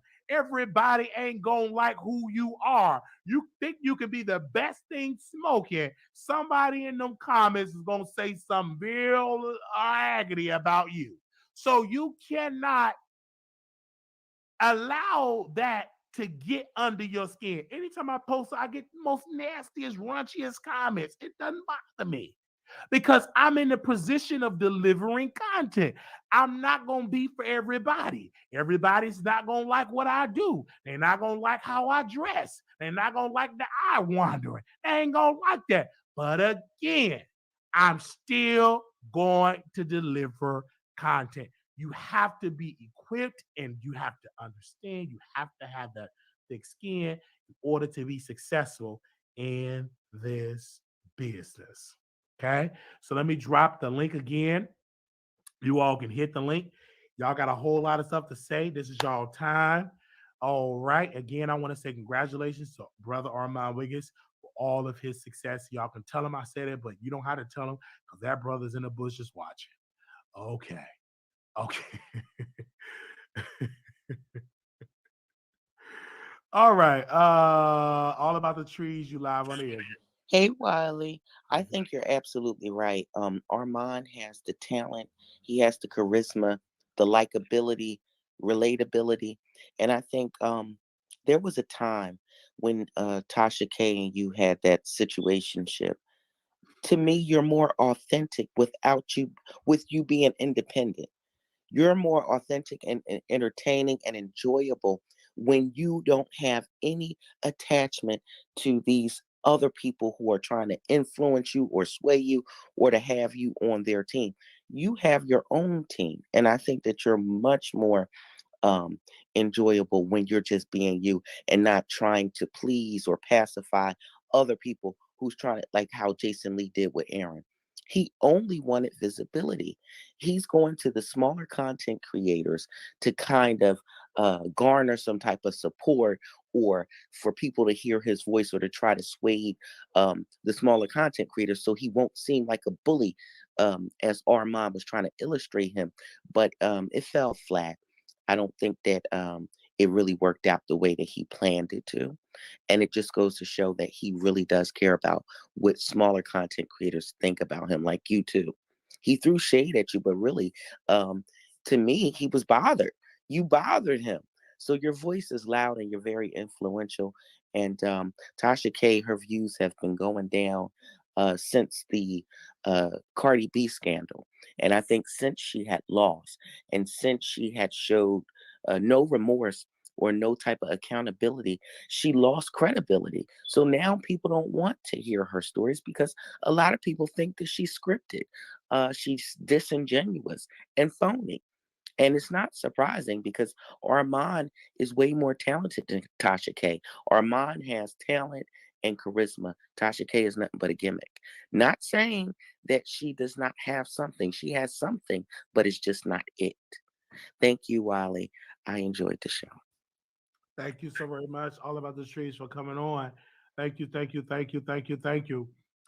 Listen, I said I think that it would have been the interview would have been more entertaining because me and Jason have history. Because people forget Jason Lee responded to Wiley not only did on Aaron show, but years ago when we bought his book, I was roasting and gagging and stuff like that. His team edited me on the show and literally I was getting phone calls and texts all over the country when it happened. So he watches the show, we entertaining, and but again, he only goes on shows that he think he can control the narrative and that he throws that show or club or event or mixer to get them on his side. But again, it ain't gonna really work because he tried that with Armon Wiggins. He gave him the mixer, he gave him the clubs, he gave him the introductions to some things. And what did he do? He turned against Armon because of his gift, his light, because he saw the light of Armon Wiggins. And that's why he turned against him. So anybody, if you do it to Aaron, Aaron would be crazy to follow into that trap because he's going to do the same thing. When he see you trying to be independent or trying to grow your show or trying to expand, he's going to end the relationship because he don't want you to surpass what he's doing, in my humble opinion. All right. I think we got Zaydan. Zaydan, you live on the air. Hey, Wiley. Listen, this has been an incredible show so far, and you have some interesting takes on a lot of things. But let's get into this episode. I first want to talk about Takeoff's killer. Listen, I am happy. I am relieved that they have caught the man who has supposedly killed Takeoff in Houston, because we did not need another Tupac and Biggie situation where we're creating documentaries 10 years from now, 20 years from now to find the killer of this situation. I saw the young man and I wish that his mother would have got an abortion. I know that's sad to say, but I wish that she would have literally gotten an abortion. That way she didn't bring this demonic seed into the world. Um, I'm happy that there's justice for the family. You know, this has been extremely hard for Cardi B and Offset and them trying to figure out, and also a Quavo trying to figure out who this murderer was or what happened. And it's sad that Takeoff was just an innocent bystander. And you are right; those are low class blacks. No matter how you want to say it or spin it or what you want to say, those are people that you should not associate with or be around with. You should have had armed security. There should have been a protection to guard $1 million person that's walking. When you get to be that kind of level of success, you constantly need protection around you because you're worth so much. People are miserable in this world, and they are looking to take away anyone's happiness or anyone's success because they are jealous and envious of them. And that's all I got to say about that. Now, Keke. Now, I want to talk about Keke Palmer. Wiley, I do agree with you. Keke Palmer should have waited until she got married, like her mother and father did with her. I feel like the young man who is married to, who is dating her, actually, he knew what he was doing. He was looking for a come up, and in order for you to look for a come up, you got to secure that seed with that superstar. And Keke was vulnerable. She was her first time getting to know her sexuality and getting with a young man like that she thought that was, cute. He's obviously a little light skinned than she is with good hair, so of course she wants that DNA. I do also want to disagree in a way that Keke Palmer, she's been in the business since she was yay high, and so her years in Hollywood or manifested 3 times over because of what she's seen in this industry being a child star. So, really she might be in her 20s, but in Hollywood years, she's probably like 60 years old, just because of how fast that she had to grow up in Hollywood and what she's also seen. And so I'm happy that she's having a baby. Congrats, Keke. I didn't believe it at first because it's SNL and they always make jokes and stuff. And her stomach looked a little darker than the makeup around her stomach. So I don't know, it looked kind of weird. So I thought it was a joke at first, but kind of realized that she is pregnant. So I want to say congratulations. I also want to talk about the boy who killed his mom, Wiley. It's sad and unfortunate that you have a bad A-word kid who won't take direction from you. What happened to the old-fashioned whooping? What happened to the old-fashioned when kids were scared of their mom and dad, and if they did it again, they knew that this was going to be the last time? What happened to that? Obviously, this mother was not disciplining her kid enough. Obviously, she was not smart and realized that when you have a gun in the house, you need to have it locked up and away from the kids. One time, Wally, my mother was with my father. She left a gun on the table, and I remember I was like 4 or 5 years old. I picked up the gun because I didn't want something to happen, and so I put the gun in a plant and I hid it from my mom when they were arguing, and she was coming out looking for the gun, looking for the gun, and I put it in the plant, and we had a long conversation about guns and how I shouldn't touch this. And yeah, and from that point on, I realized that this was something serious and that something could have happened at any moment. So that's why I think that the mother wasn't very smart when it came to gun safety, because she should have had it locked up, especially if he's a teenager or a young child that doesn't really have a full developed mind yet to realize the importance of having a gun. Also wanted to talk about Wiley. Rumor has it that your favorite couple, Blueface and Krishan, is pregnant allegedly. the streets have been talking, and she hasn't been drinking liquor lately. And apparently, from a lot of YouTubers, she is pregnant. We don't know for sure yet, or it hasn't been confirmed. But I wanted to know your opinion. Are you happy for Krishan that she's pregnant with Blueface's baby? First of all, I would say Blueface and Krishan should definitely get married because I'm always believing marriage, marriage, marriage. Um, again, that's the only thing I have to say about it because I love that couple. I'm going to be watching the show. I don't know if you're going to tune in. It's going to come on Zeus. It's going to be one of the highest rated shows on Zeus. So again, if the rumors are true, I just want them to walk down the aisle and get married. Okay, well, I can agree with that. I can agree with that. I definitely think that should be getting married, and not have a child out of wedlock. Now, the next thing I want to talk about was Ashanti. Listen, I'm in the music business, and that ain't nothing new where a producer's offering to pay for a recording artist's music if they were to do a little something for a piece of this change. Um, I think it's sad and unfortunate that she has to deal with that, but that's the reality of the business. I was watching a documentary today on CNN with Marilyn Monroe, and it talked about how the men back in the day who ran Hollywood, they would touch girls' butts. They would do all the things and say that if you want to come on a yacht with me, that I can't give you a contract. That was normal back then. And so now in this day and age where we have Me Too, it's unacceptable, but still it does happen in Hollywood. I've been thankful enough that in my career so far, I haven't had to deal with people saying that they're going to take my record because the label and I own the record. And so I'm happy in that way. But when it does happen, I know that I probably can't speak about it until I'm an established artist like Ashanti. That way it doesn't have a blowback. Now, I do agree with you. She has security now. She has people to protect her. She is solidified. So she can say that. But when you're in the business, as a new artist, you can't really say too much because it will probably ruin your career. Um, and my last thing I want to talk about is not Ashanti, Armon Wiggins and Tasha K. Listen, I agree with you. Armon is killing it in the views. 100K for a video for 3 days with Bobby Lights versus Tasha K is, crumbs of views on YouTube with 1 million subscribers. Now, I don't like Tasha K, but I'm going to push back and say maybe it's because she's on the app more. And so I would need to see her views on the app because people know that she's not going live. She's not going live on YouTube anymore, or she does. It's already videos that she's already done. That's secondhand content that she's feeding to YouTube just to get a check because all her original content is on the app now. But I'll have to say maybe she's killing it because she's making a lot of money from her app. But also too, Amon, extremely talented. He's like the next Martin Lawrence and Jamie Foxx in their prime when they're on those shows. But the only thing is, he don't have a big team.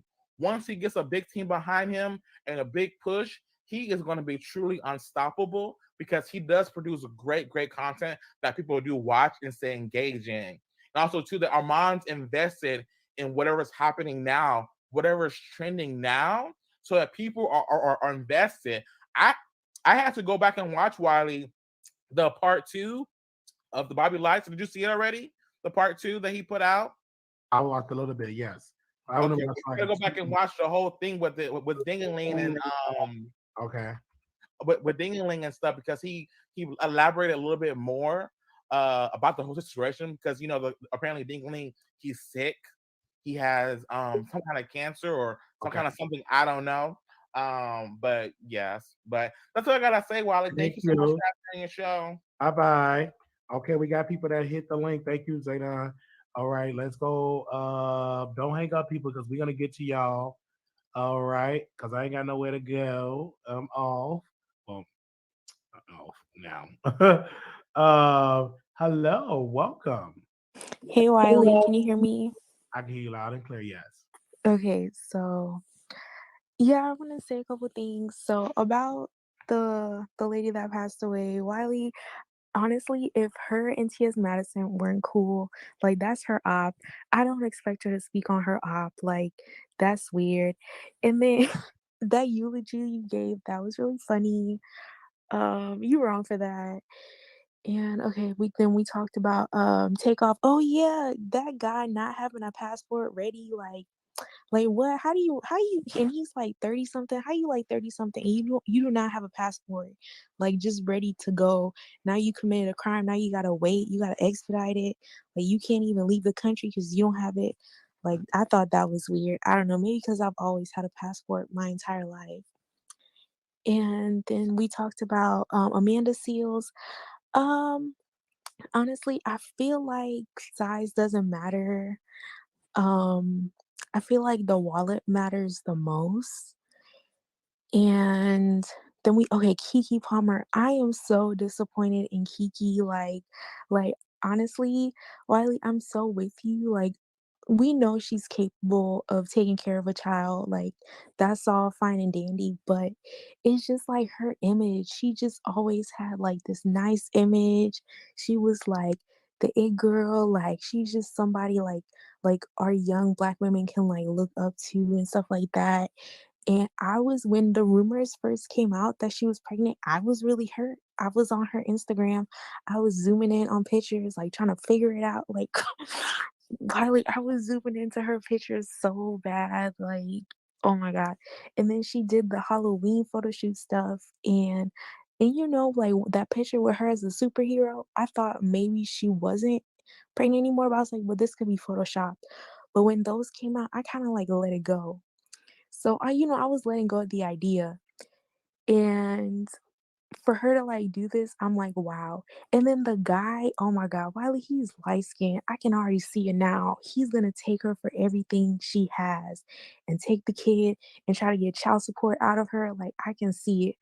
I see it happening. And that's gonna be terrible, but I hope that doesn't happen. All right. And wait, Wiley. We talked about Tasha. Oh yeah, so Tasha, honestly, I don't really watch. Like I watch her show, but I never watch when she would upload the clips. Like it's just because it wasn't fresh. It was something that's even when because I would usually see it on the live show, so I would just never watch the clips. But now since it's just like stuff she did on the app and she's just uploading it to YouTube and it's like usually late, like it's like a week after like the story already came and went. So I'm not gonna click on it to like listen to it or whatever. So yeah. Okay, well, yeah, that's it, Wiley. Thank you so very much. You're welcome. Okay. Bye. Thank you. Love you. Bye Bye bye. bye. All right. You live on the air. Can you hear me, GPK Fresh? You there? Your mic is muted. GPK, you there? Your mic is muted. Hello? It's muted. Oh shit, yo, my bad, bro. Oh yes. I was watching on the YouTube app. Oh, Yo, welcome, what up, bro. man? How you Welcome. doing, bro? Doing well. Still doing the Everything show. good with you? Everything is good. And we ain't talked since that Kendra shit, man. Yeah, we ain't talking to the Kendra since she was on Kendra I about know. your dating preferences. But go ahead, brother. Yo, what I joined in kind of late. I see y'all talking about the takeoff thing and everything, right? You're right. Absolutely. Yo, what kind of times is we in that academics is solving crimes on live on YouTube, bro? Yo, but yo, look, I feel like everybody's coming after this dude, DJ Pat, right? But like everybody's like, yo, he should have had a passport and everything, right? So it's like people act like people's waking up every day planning on killing people. You know what I mean? Like I'm pretty sure he didn't plan on that happening. You know what I mean? So Right. it's a fucked up situation. RIP takeoff and everything, man. But like nobody want to give the blame to Offset, man. This dude made the first threat around real gangsters in their neighborhood. So everybody like put yourself in them shoes if DJ Pat was your uncle and Quavo come to his city and start telling niggas like, oh, don't make me turn it up. Your niggas gonna have a problem. Like, feel me? If you was in that circle, you'll be like, nah, my uncle had to do what he had to do. I mean, like he probably got a strong self defense case with everything going on, like with the shooting, because the shooting started before he shot. You know what I mean? He just got real bad aim. But yeah, I just feel like everybody going crazy on this DJ Pat, like trying to say the right thing because everybody fans of Takeoff. But man, like you in somebody else neighborhood, like playing dice as millionaires. What the fuck is y'all doing? Man, fuck that. I ain't coming up here trying to trying to talk good for the viewers, man. We keep it at 100 over here. You know how I Right. give it up. Nah, but how you feel about that, man? It's really sad. You know, for me personally, I feel like once you get millions of dollars, you shouldn't be playing dice. Like you level up and go to Vegas with your security, where you have your own area. You know what I'm saying? I Yeah. don't think that you should be playing dice with regular guys out at a place And like a not regular guys, mob ties, Jay right. Prince and these niggas. Yeah. Absolutely. So I wouldn't do nothing like that. You won't see Jay-Z or anybody on that magnitude will do something like that. So I was like, no, bro. Once you get to a certain level financially, you level up your presence and you protect your energy and have good security around you, but never go and play dice with gang members. Like, no, So the never. ego is really like the shit that kill us, man. So it's like, yo, these dudes, we can't just say they're rappers when they moving like gangsters. They talking in their music, they talking gangster. They go in the city, they showing off guns.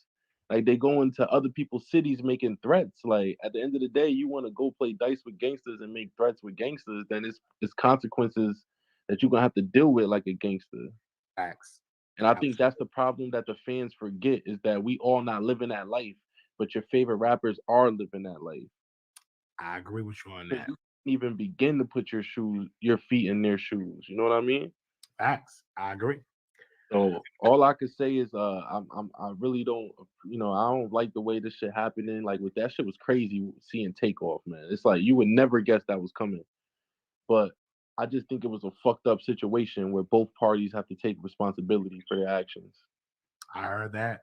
But thank you so very much, bro, for hitting the link, calling in, man. It's good to Nah, hear that's from a you. fact, man. I've been meaning to tap in with you for a minute, bro. I'm actually gonna hit you in a DM. I want to chop it up with you about some shit. Okay. I'm down for it. I'm most All right, definitely. yo, bro, much love, bro. You know I Much fuck love with to you. you. Always locked in, gang. No problem. Thank you, I brother. bet. That was great. That was great. He's actually, if y'all don't remember, he's actually from Kendra G Instagram when she was doing her relationships. He's one of the persons we reached out to him and everything like and he does podcasts and stuff like that. So that was good hearing. I haven't heard from him in a while, but that's good having him on the show. Kelly, you live. Kelly. Hey, Waddy, how you doing? All right. Okay. Well, I just got something quick to say right quick. Can you hear me? Yeah, I hear you. Okay. Well, I got something to say right quick. First of all, for the first caller that just called, have a little bit more respect because this is a Wiley Show. It's not your podcast. All that cursing and the F bomb. I mean, really? Okay. And then, second, about Keke Palmer having a baby, I really take anything we can get right now because the black race is dying out. We need women to have babies. This is what we need. You know, far as the situation with takeoff, my thing about it, when do words want a person to be killed? No matter what Quavo said, I don't feel like words want a person to be killed. Do you agree with that? I agree. You know, I mean, we need to get over about words and terms and start getting into education and ownership.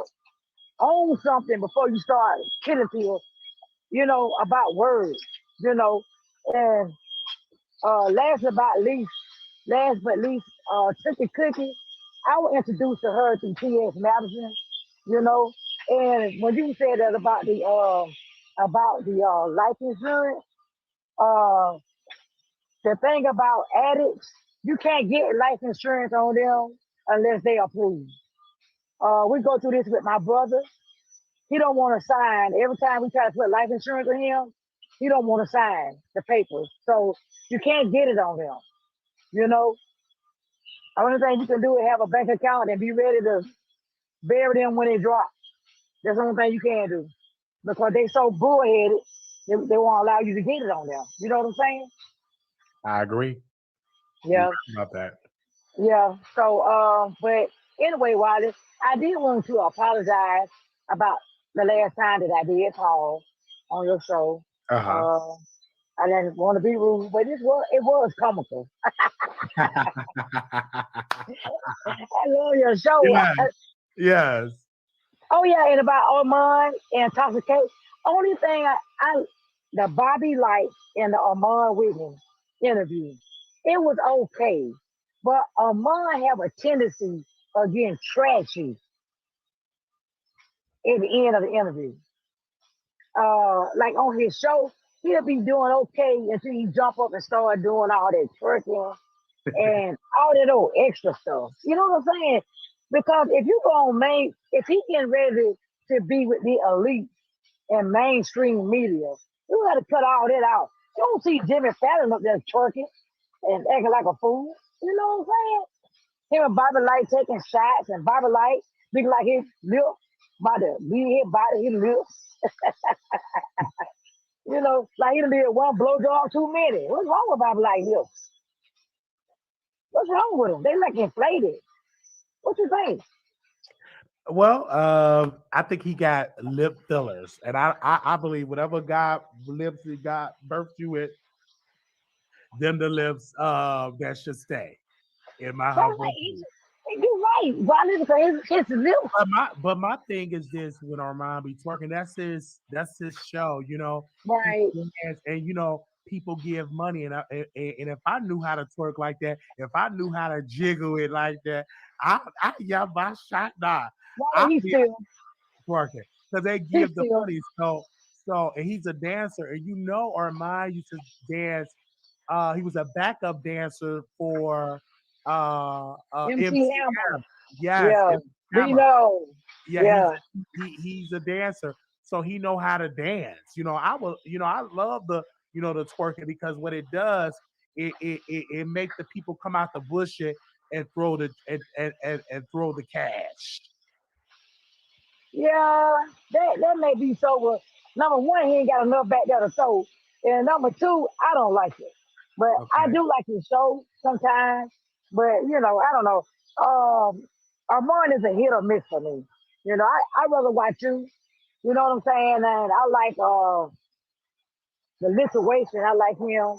I don't too much care for CTV because he like to prosecute straight people. You straight with an opinion, he'll get his millions on the panel, and they'll attack you. You know, why you sitting up there looking like a leprechaun in the wig? No, no, Yeah. no. So anyway, I enjoyed you, Wiley. I got to get back on the floor, but Okay, I enjoyed thank the you, show tonight, Wiley. Thank you. thank you, thank Okay, you. bye bye. All right, bye bye. Um, I want to respond to where we at? Where we at? I don't know. I want to respond to Miss Smith said Wiley want Armand so bad he can't stand it. He drools when he talks about Armand. Listen, in my humble opinion, I talk about Armand because he is a trending topic. Okay. I want you to understand that, Miss Smith. I talk about Tasha because trending topic. You're upset because I uplift my brother with honor, with respect. And I don't drool talking about him. But Miss Smith, if I was dragging him, you probably would be on the air to talk. So I'm going to continue, Miss Smith, to talk about people that are trending. Okay? If you're trending, I'm going to talk about you. Talked about Amanda Seals. Did I drool talking about Amanda? No, she was trendy. Did I drool when I was talking about Ashanti? No, she was trending. Did I drool when I was talking about Blueface? No, because Blueface was trending.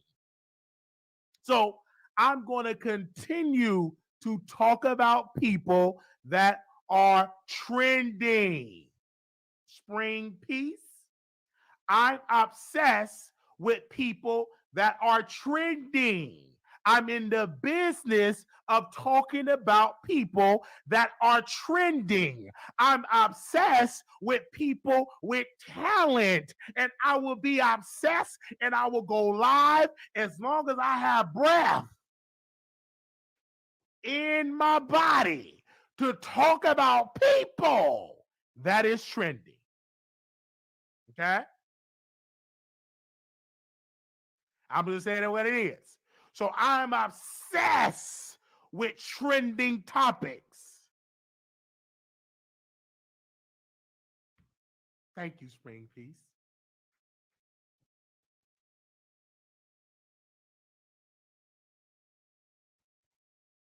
I agree. I agree. I agree. I was not. Miss Smith said, but you talked about Armand Lips. You want him so bad. I said he have good teeth. I didn't say anything about his. Ah! Ah!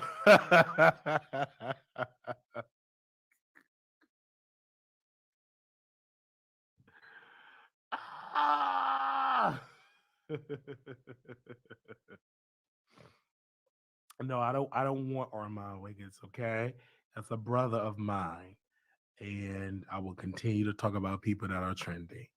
All right, Miss Smith, you've been red. Go to bed, and thank you so very much. My other brother came in on. That was great. I was good to hear. Um, I was good to hear somebody earlier came on the show. So if you had to choose between Brother Wiley and Brother Mel, who are you smashing? Oh my gosh. She said all she said you all is mouth. You've been red, go to bed, girl. If you think a hater, why watch? Absolutely. That's what I'll be saying. I say hit the link. I'm here. I'm like, if you ever feel that way, we always open up a show for you to hit the link. Okay? We always open up a show for you to hit the link. Always. Okay? We always had a show like that. Always. And so when we have a show, all you have to do is hit the link. Okay. Okay. All right. This the link spring right here. No, it's no private. I'm not doing no private conversation. You hit the link. Everybody else hit the link. Hit the link. I'm not doing any private conversation. Hit the link. Okay. Actually, I have a number that you can call. Give me a second. Do I have that number on here from Miss Smith?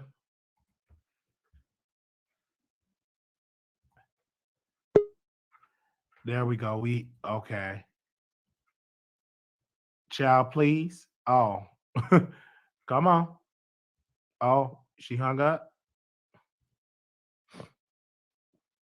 because it's better with it because I have to hold the phone up to my thing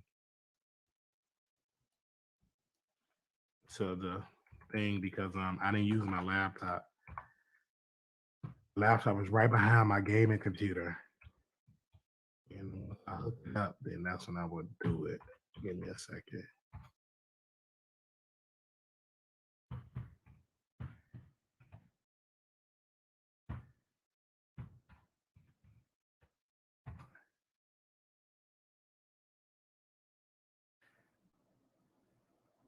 Okay. Wiley, I am a registered nurse. You are making my night fly by while my patients sleep. Oh, thank you. I'm so happy. Thank you so much for that. I'm glad to offer you all entertainment. Really, I'm glad. She needs to go because she's been there for a little while. Yes, Stephanie, she done sat here for about an hour, typed to someone she don't like. Okay. Okay. Hello, live. You're live on the Wiley Show. Hello. They hung up. They called in and he hung up. Hold on.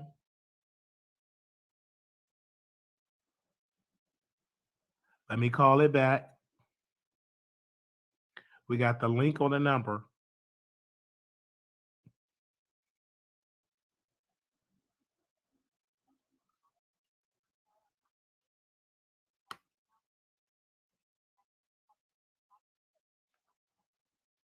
Yeah, somebody called and hung up. All right.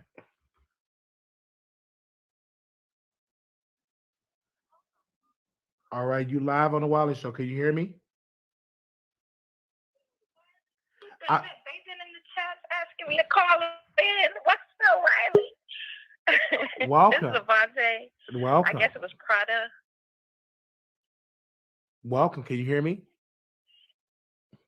Yeah, I can hear you. Well, so listen, this is the only thing I can say. Everything was kind of entertaining. I'm just doing a little work, listening to, you on your commentary, which is great. Okay. The only thing that I had the problem with was comparing Tasha to Armon. They're actually two different YouTubers. Okay. And everybody's going to have their day. Okay. Armon's going to have a great stream with Bobby Life. He's popping right now, got a show. And who's to know who Tasha interviews tomorrow? So I just was saying that Tasha has 3 jobs. Mm-hmm. My thing is I compare because the producer said this will be a good show and they got you on the phone. So if I did not compare, you wouldn't have called in. So I compared it because I'm not Tasha, K, Armon.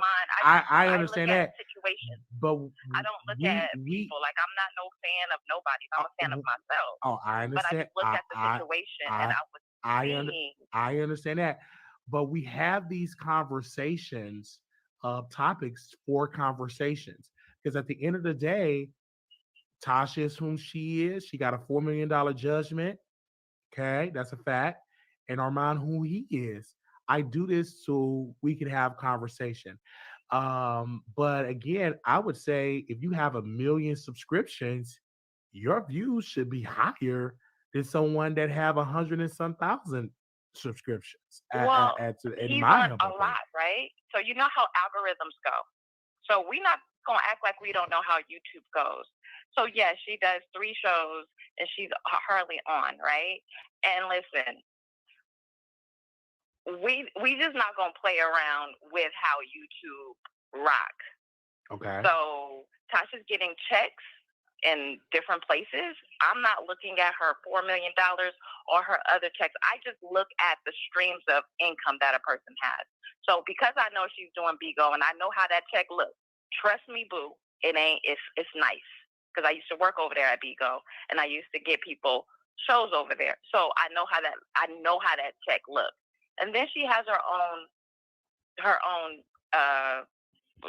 app, right? Which is honorable. Like, listen, I don't care if she has 5 people. The fact that she got one and they don't, she's doing better. I don't care if it's 10 people on that app. She got one.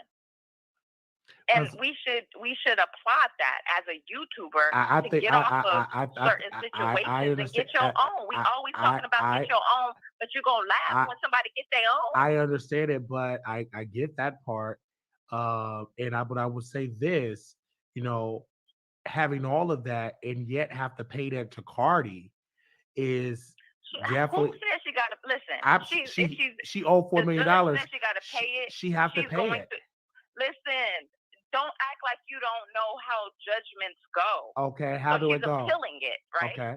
And that shit could be appealed forever until she wants to say she's going bankrupt and she ain't got to pay shit. No, you can't put that in a bankruptcy, though.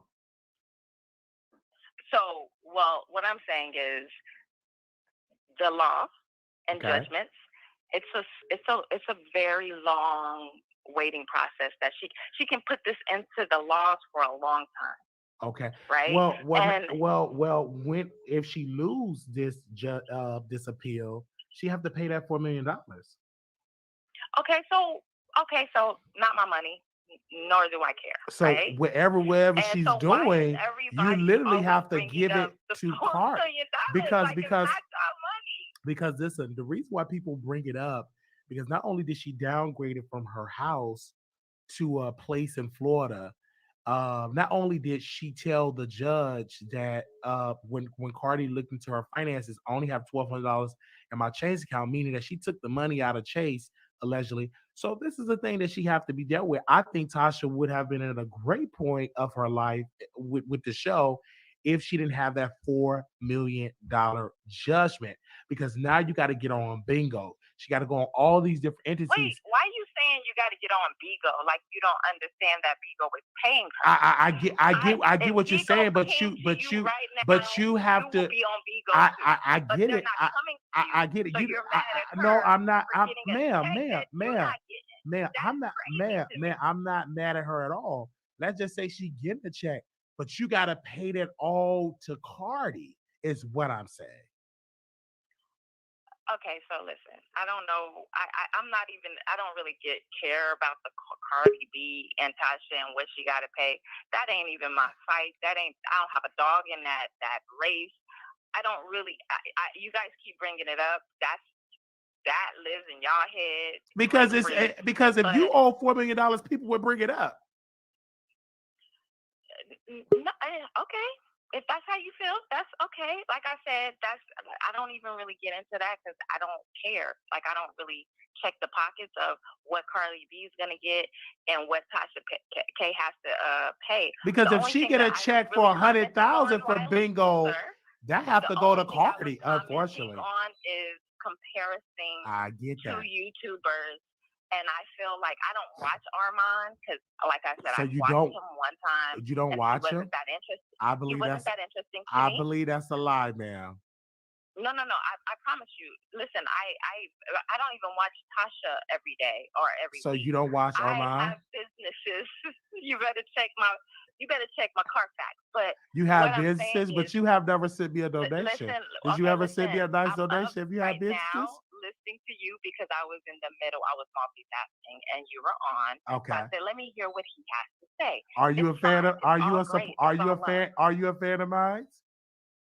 I seen you on, and I said, okay, let me see what. I didn't Wiley. see. I didn't see you contribute to my birthday. My birthday was on the 11th. Because Did I'm you? not that much of a fan. Oh, that doesn't make it. Ma'am, I will indulge. ma'am, really? So I'm not really? saying that I'm going to pay for your entertainment. I don't know if I'm there yet. Okay. But if it's free, I ain't got nothing to do. I can multitask. I get it. Listen to the nonsense.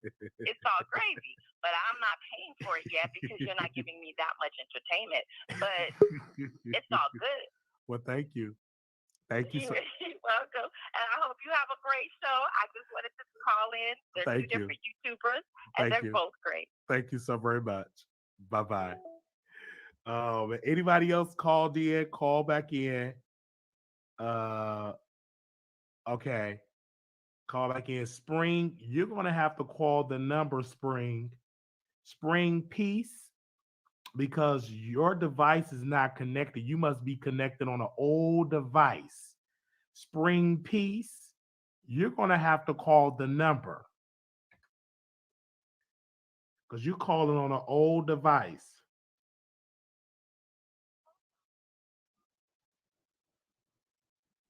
One second. You're live on the Wiley Show. You're live on the Wiley Show. Can you hear me? I can hear you. Okay, go ahead. Yes. Can you hear me? Yes, I can hear you. Okay, she sounded an absolute fool. You know those women that you always talk about that are masculine and that probably are not submissive and that's why they're single? Well, that's why she's single, because nobody asked you where you work. Nobody asked you to explain the algorithm to Wiley. Nobody asked you. And frankly, the thing about what confused me is you sat up here and you said that you're not that interested. I'm paraphrasing. you're not that, you don't really care about all of this. Obviously, you do. You spammed his chat, calling him a hater. You know, you went at some of his members, paid members, and then you tried to act like you know what's going on with Tasha K's case. First of all, Tasha K can't even have her appeal reviewed until she pays that money. Okay? The judge is sick of her, so you have to pay a bond, which is the amount she owes Cardi. She only gets that bond back if she wins that appeal. So miss me with all this articulate, educational standpoint while you're at work watching Wiley. Like these women are delusional. I agree. I mean, he doesn't watch. I mean, he's not watching. He's not watching you, honey. You watching him. You giving him the view. Regardless if you don't want to give him money, you just gave him a view. And you sat yourself in the chat the whole entire time. The only one commenting from a negative perspective for what? Then to get on the call and act sedity as if we didn't just see you spam his chat. Like, girl, go on somewhere. We don't need you. We never looked for you, and we never watched you. And that's it, Wiley. Thank you so very much for calling in on this beautiful, beautiful early night show. Yeah, she needs to go call a man. That's what she needs to do. Why don't you spend this time calling a man instead of watching somebody you don't like, or instead of watching somebody hoping to get on the phone to try to belittle them or talk down to them? We don't know you. So you are the one that cares because we are where we want to be. You are not. So who's the fool? All right. Wow. Spring, you got to hit the number, Spring. Spring. Okay, we got people backstage. Let's go to Child, please. Child, please. Okay, Wiley, can you hear me?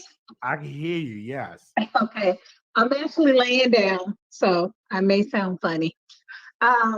I was wondering when you were looking up Tasha's stats, and I'm not a Tasha supporter. Did you notice that she has multiple channels? Because I saw that Chelsea was doing an interview with Day 26, and so she may be getting more views on her other channels, but I do think that Armon is more entertaining. But I was just wondering if you noticed that when you were looking up. Yeah, I've noticed that, but when I'm saying is people, I'm looking at the subscriber number at 1 million. Yeah. Wrong. And Armand have 170,000. Why is it that Tasha don't have more views than him? She's at 1 million people. Yeah. You know what I mean? So we're just having conversation. And I know my phone is blowing up. So y'all, we getting the StreamYard people first. So y'all just keep calling to answer. And that's what I was coming from. And so Right. that conversation that we're driving and all of that. I want to ask you a question, ma'am. Are you on the app? No. No. The app. I'm not into. I want to ask you another question. Should Tasha K interview Day 26 and these people instead of the employee? Is what I'm saying. Because, yeah, I think so. Because people that don't know Tasha, they're looking at this I think it's the Unwind podcast, and I think Tasha should be the face of all her channels instead of putting Chelsea in the forefront. Because I was like, well, who is Chelsea? But I had to do a little research, and I found out that's the employee. That's the employee. So that's what I'm saying. You know, thank you, sis. But I had one. Go ahead. One other thing. I hope you don't mind me mentioning it, but I've been wanting to message you and to see if you were going to talk about it. What's going on with your Chicago brother? Kanye, you see in the recent news, he's now been kicked totally off of Twitter because he's doing his anti-Semitic comments again. So I was just interested to hear your feedback on it. I was surprised you haven't had it as a topic because it's been in the news in the last 24 hours. What more can you say about Kanye? They keep giving him a platform. He need to be medicated. He needs help. Yeah. Again, I want to reiterate what the president said. I want to read what President Biden said. If it's still on here, you all bear with me because what the president said, I agree. And I just want people to understand. And let me see if I can find it, what he said, because those words or what he put out is the truth. And we just need to do that. If I can find Biden came out with a clear statement. I just want to make a few things clear. The Holocaust happened. Hitler was a demonic figure. And instead of giving it a platform, our political leaders should be calling out and reject the anti-Semitism whenever it hides. Silent is complicity. So that's what is complicit. That's what I believe in with it. I don't think we should continue to give Kanye a platform with lies and coming against a group of people. It doesn't make any sense. He should have been canceled years ago when he said slavery was a choice. Exactly. You know what I'm saying? Because honestly, he's just not for us. I still was sending emails saying, where is Kanye going to put his money? Because Chase said no, right? Is he going to put his money in a black-owned bank? So I highly doubt it. So again, that's all I have to say about Kanye. We wish him well. Yeah. All right. Well, thank you, Wiley. Thank you. Okay. Bye-bye. Okay. Spiritual gangster. Can you hear me? I can hear you. Can you hear me? I can hear you. Yes, go ahead. I just wanted to say, like, I think people are taking it too seriously. Like, you get on here and, like, you can tell that you're being sarcastic at times. So it's just like, you're having a good time. But Tasha K rubbed a lot of people wrong because it seems like she took blogging with that Cardi B situation and it turned personal. And she could have, like, humbled herself and did what the judge asked her and simply took it down. But she refused to do that and just kept going with it. Not only did she not only do it on YouTube, she would get on Instagram and get under the shade room posts still talking mess. So that's why she lost a lot of people views and support because she wouldn't be humble. You know what I'm saying? And you just can't get to a point where you just think you're just gonna keep on doing what you want, being loud and just bashing somebody when it was proven that what you were putting out was wrong. So when you go and you just get and you start blogging, you taking it personal, you turn a lot of people off, in my opinion. I agree. Thank you. That's about it. Thank you so very much. Thank you. Okay. Okay, so I'm going to call a couple of people back that actually called the number. So give me a second. I'm going to call a couple of people back that actually called the number. So I'm going to call you back on the show. So you answer, or you can call the number now. Okay, I agree. Okay, they didn't answer. Let me go to the next person that called. And I'm going to call you back. Answer your phone. This is the show number. Answer the phone. We definitely going to call it back if you're definitely there. Hello, yes, this is Wiley. How you doing? Hey, Wiley. Hi. Let me turn my device off so I can be clear in the background. This is Spring. Can you hear me clearly? Yes, this is Spring Peace. Yes, this is. How are you, Wiley? I'm doing wonderful. It's good to hear your voice. Oh, that's wonderful. So, okay, before I go in with the BS, because I have BS for you. You already know that. But on a serious note, I was calling in because of Takeoff. Okay? And I don't believe the person that's in custody, not Little Kim, but the other DJ, I don't believe he's the actual shooter. He may have things to do with it, but I don't believe he's the actual shooter. I just think he's a plant and he's a scapegoat. Do you agree? I'm going to study. I'm behind the Houston Police Department because I believe they're doing their due diligence, and I'm going to see how the court proceedings go before I make that statement. Because number one, I was not there with those low class African Americans when they were playing dice, so I don't know. But I will continue to look at this case and look at the court proceedings and see how it's going to turn out. Okay. And the reason why I'm saying this too is because the whole time the thing was video, they never brought up his name. We never seen him in any of the videos. I didn't see him at the dice game. Not saying he wasn't there. Not saying he wasn't at the bowling alley, but I never actually saw him there. Like, he was just a surprise witness. And to the fact that they would bring him up when he had not, like, never even know who this person was. And you don't find that a little suspicious? No, I'm going to look at the prosecutors and look at the police and see how it goes. Someone did it, and if he wasn't the low class black that did it, it was somebody that was there, but I was not there. I tuned out a lot of commentary channels because I'm trying to look at the facts and look at the paperwork and look at see what the detectives have. Obviously, something happened. Obviously, somebody is going down, and I heard the guy that was arrested was a very bad guy. So again, I'm going to continue to invest and look and see where is this going to go. Our mayor, And even Sylvester what Turner. about the okay? Yeah, And even about what about the video of Lil Kim doing what he was doing on video? Why haven't they brought that up? I don't know. That's something that you have to talk to the Houston Police Department or anything like that, because I don't know. I tend not to look at other videos about it because a lot of times conspiracy comes. It's going to turn into all type of stuff. The Kanika Jenkins and Shaquilla Robinson, all it gets kind of conspiracy type.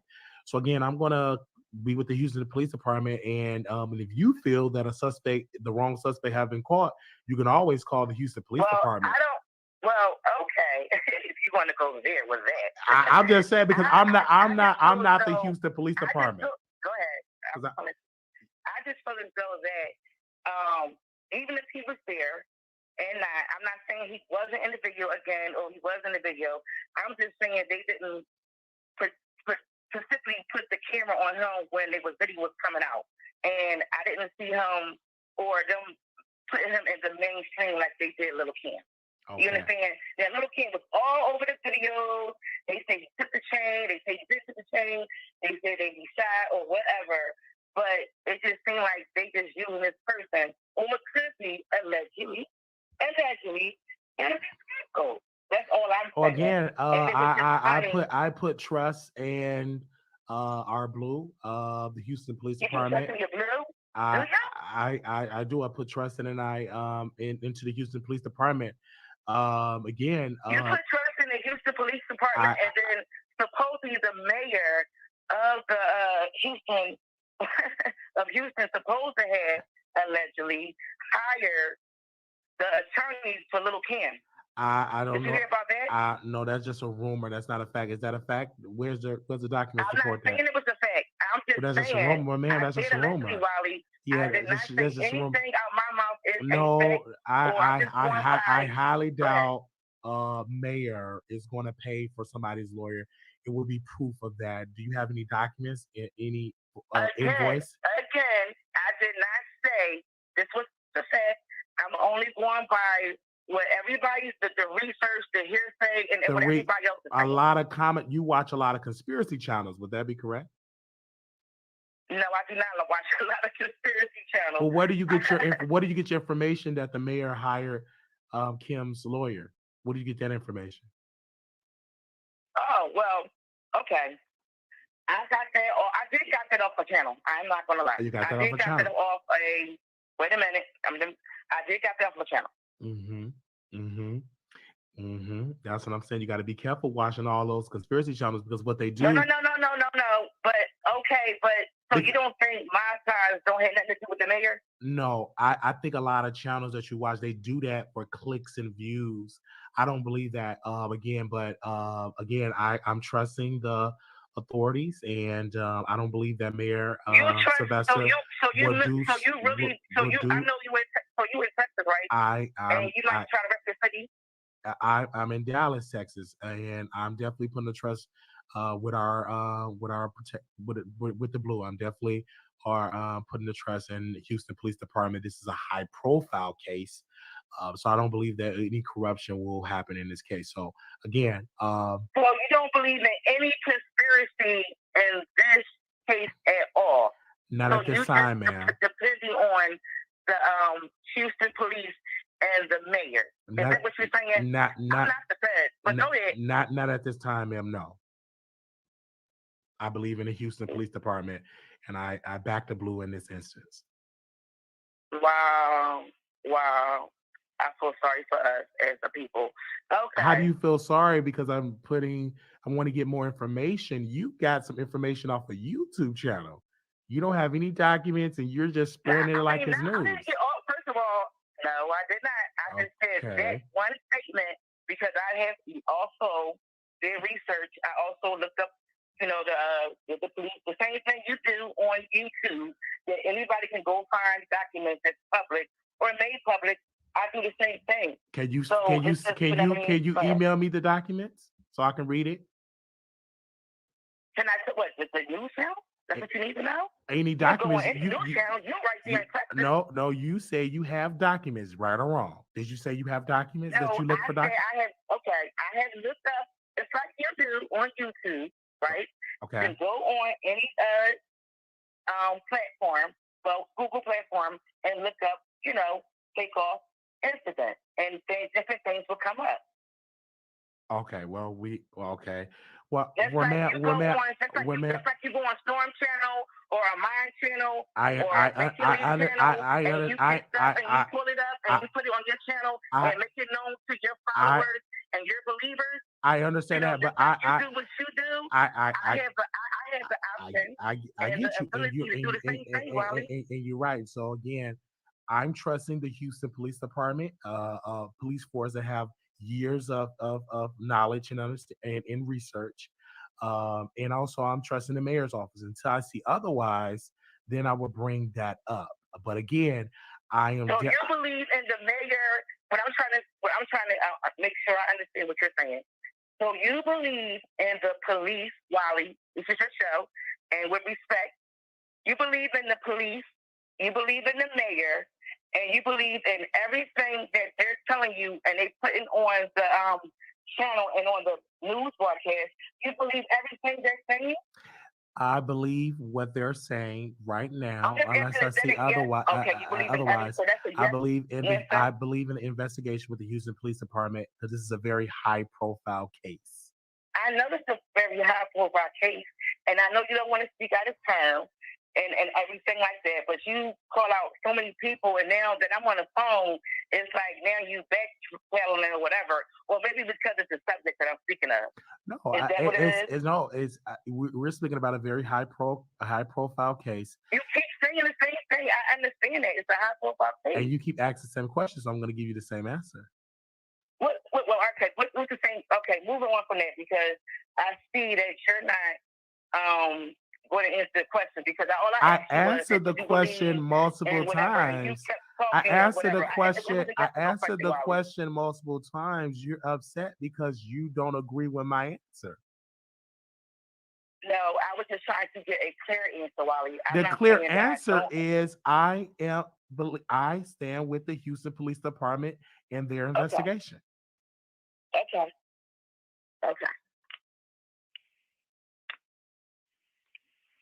Anything else you want to say? Go ahead. I'm listening. I know. Anything else? You talked about takeoff. That was the only subject that you want to talk about? No. So, okay. Take up. Rest in peace. Take up. Rest in power. I hope the real shoe come out in the name of Jesus and Almighty, because I really do. But moving on from that, getting to you, Wiley, about you and about your how you want women to stand up in the room when they come, and about your mom and all that stuff. Why do you think your mother should stand up in the room when you come in? Well, first and foremost, when a man come in a room, Mm-hmm. that's power. men are powerful. Man is the head. So as the respect of that man, stand up. And once that man say you may be seated, you can sit on down. Okay, so do you want women to stand up? Because every man that comes to the room is not simply here to say a man. They could be bums or broke dusties and stuff. So if you in your mom's house and your mom pays the bills and she run her house as just, and then she raised you as a man and as a son, shouldn't you stand up for her?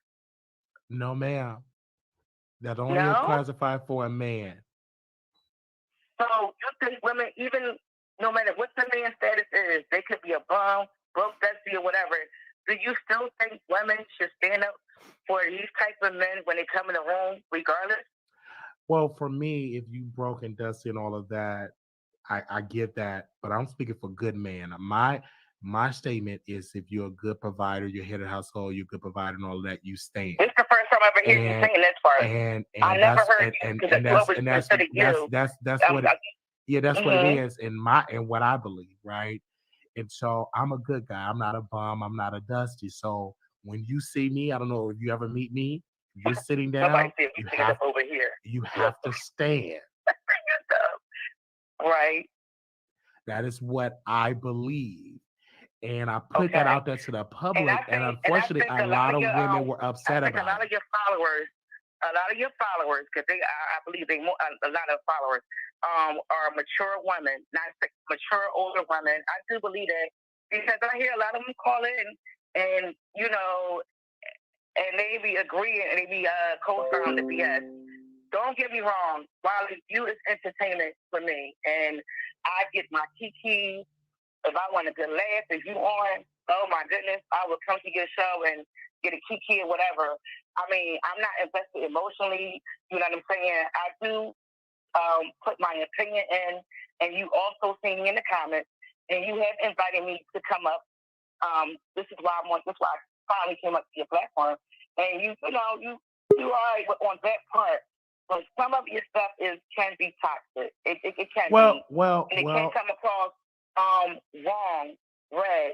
But I understand your followers that be in the chat that is so dedicated to you that no matter what you saying, no matter what you do, no matter whatever, like they say, we don't even care. They're going to follow you to the deep depth in the end, and that's okay. But my whole thing is that some of the stuff you do say, it do come across toxic and aggressive to women. Okay, I'm just saying, you asked me to call in, and I'm just giving you my opinion. What I would say is, this is my belief, and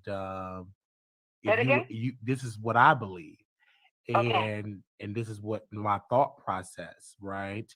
And if you don't agree, I understand. You may say it's toxic, but when I come in a room, you have to stand. So when you come in the room, your followers, that's all these people that's in the chat, that's throwing tomatoes and small size and all that. You want them to stand for you too as well? Absolutely. So all y'all in the chat, make sure y'all stand up for Wiley, and no matter what, and you bow down to him, because I'm not a entertainment worshiper. I didn't say bow down to me. I said stand.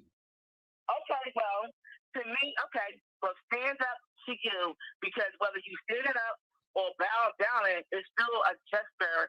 It's still a gesture of of a man that we don't know. I don't know you, so why would I even stand up to you? You stand for anything, you fall for anything. I don't even know you. Why would you even say these type things? But some people on here, they just take you as a joke, as a clown, and they was like, oh, he's just playing, he's just doing buffoonery or whatever. And I just do a Keke off that. You know what I mean? But I understand where you're coming from, and I understand where your chat coming from, because you do have supporters, because I see them in the chat. They co-sign your BS. All right, thank you. I mean, not saying everybody, but thank you. They co-sign your BS. I want to ask you one more question. I'm gonna go to the next person here. Sure. Are you in a relationship? Am I in a relationship? That's Yeah. a personal question. But if you need to know, I'm kind of, in a, hey boo, you know what I'm saying? Not there yet, not a boo boo, but That's either that's like a yes Are you or in a relationship, Wiley? that's a yes or no. I'm not in a relationship. So are you? Is that a yes or no question? Are you in a relationship? Yes or no? No, I'm in a hey boo. Excuse me. I'm not in a, I'm not going to say he's my man. Like we just, fixing it right now, trying to see where it's going. So y'all are having sex and you're not committed. So we having sex. Did I say we having sex? No, I'm saying I'm in a hey boo. are y'all in a hey boo? So it's no sex. You getting personal, but I don't have to answer that question. But go ahead. It's a yes. It's a yes. It's okay if you hey boo. What's the point of it? I'll just answer the question. I'm just asking a question. Just hey boo. I'm just asking a question. Thank you. Can I ask? Let me ask. So, are you in a? Because I remember before you said you had met somebody. I don't know if you're still meeting with this person. Well, because for the life of me, I can't understand why.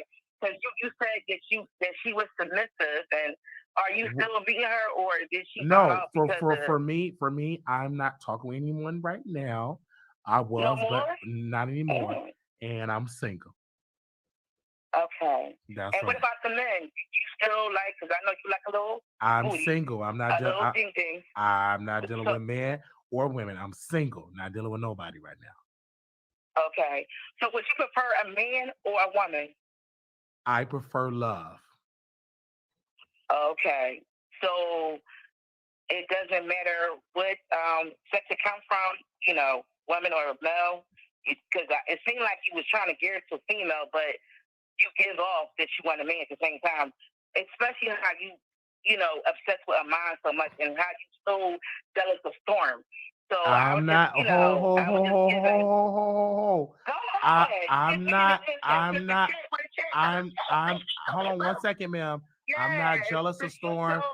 Storm. Let me correct you. I'm not jealous of Storm. I'm obsessed with trending topics, so that's what we do on our show.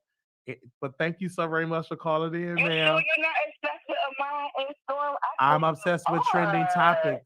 He's a trending topic, so if you want to say obsessed, you can say it. No, he's a trending topic to you because you're the one keeping trending. No. You always bring him up. Okay, thank you. Him and a mind. Thank you so I much. understand you want to hang up on me, but hey, it's okay. I gotta go because it's the next person waiting now. You gotta go because I'm saying the truth. It's the next person. Down in the track. Okay. And so all y'all that just was in the chat, they was talking just thank you. Y'all can kiss my. Okay, bye. Okay. Doing a little bit too much. Oh, talking about kissing. Man. Okay. Hello. Can you hear me? Can you hear me? Is this the one with the documentaries and a Storm Monroe former student? I have a few mentors. He's one of them. Label Lynn is my first mentor. Yes, Monroe, Roberto Blake. Yeah, I have three Black mentors. Yes. You have done documentaries that reach hundreds and millions of people. Welcome. Well, thank you for welcoming me. Now, first of all, may I get comfortable? I'm standing, and I'd like to have a seat, but I'd want to, get your position first. Okay.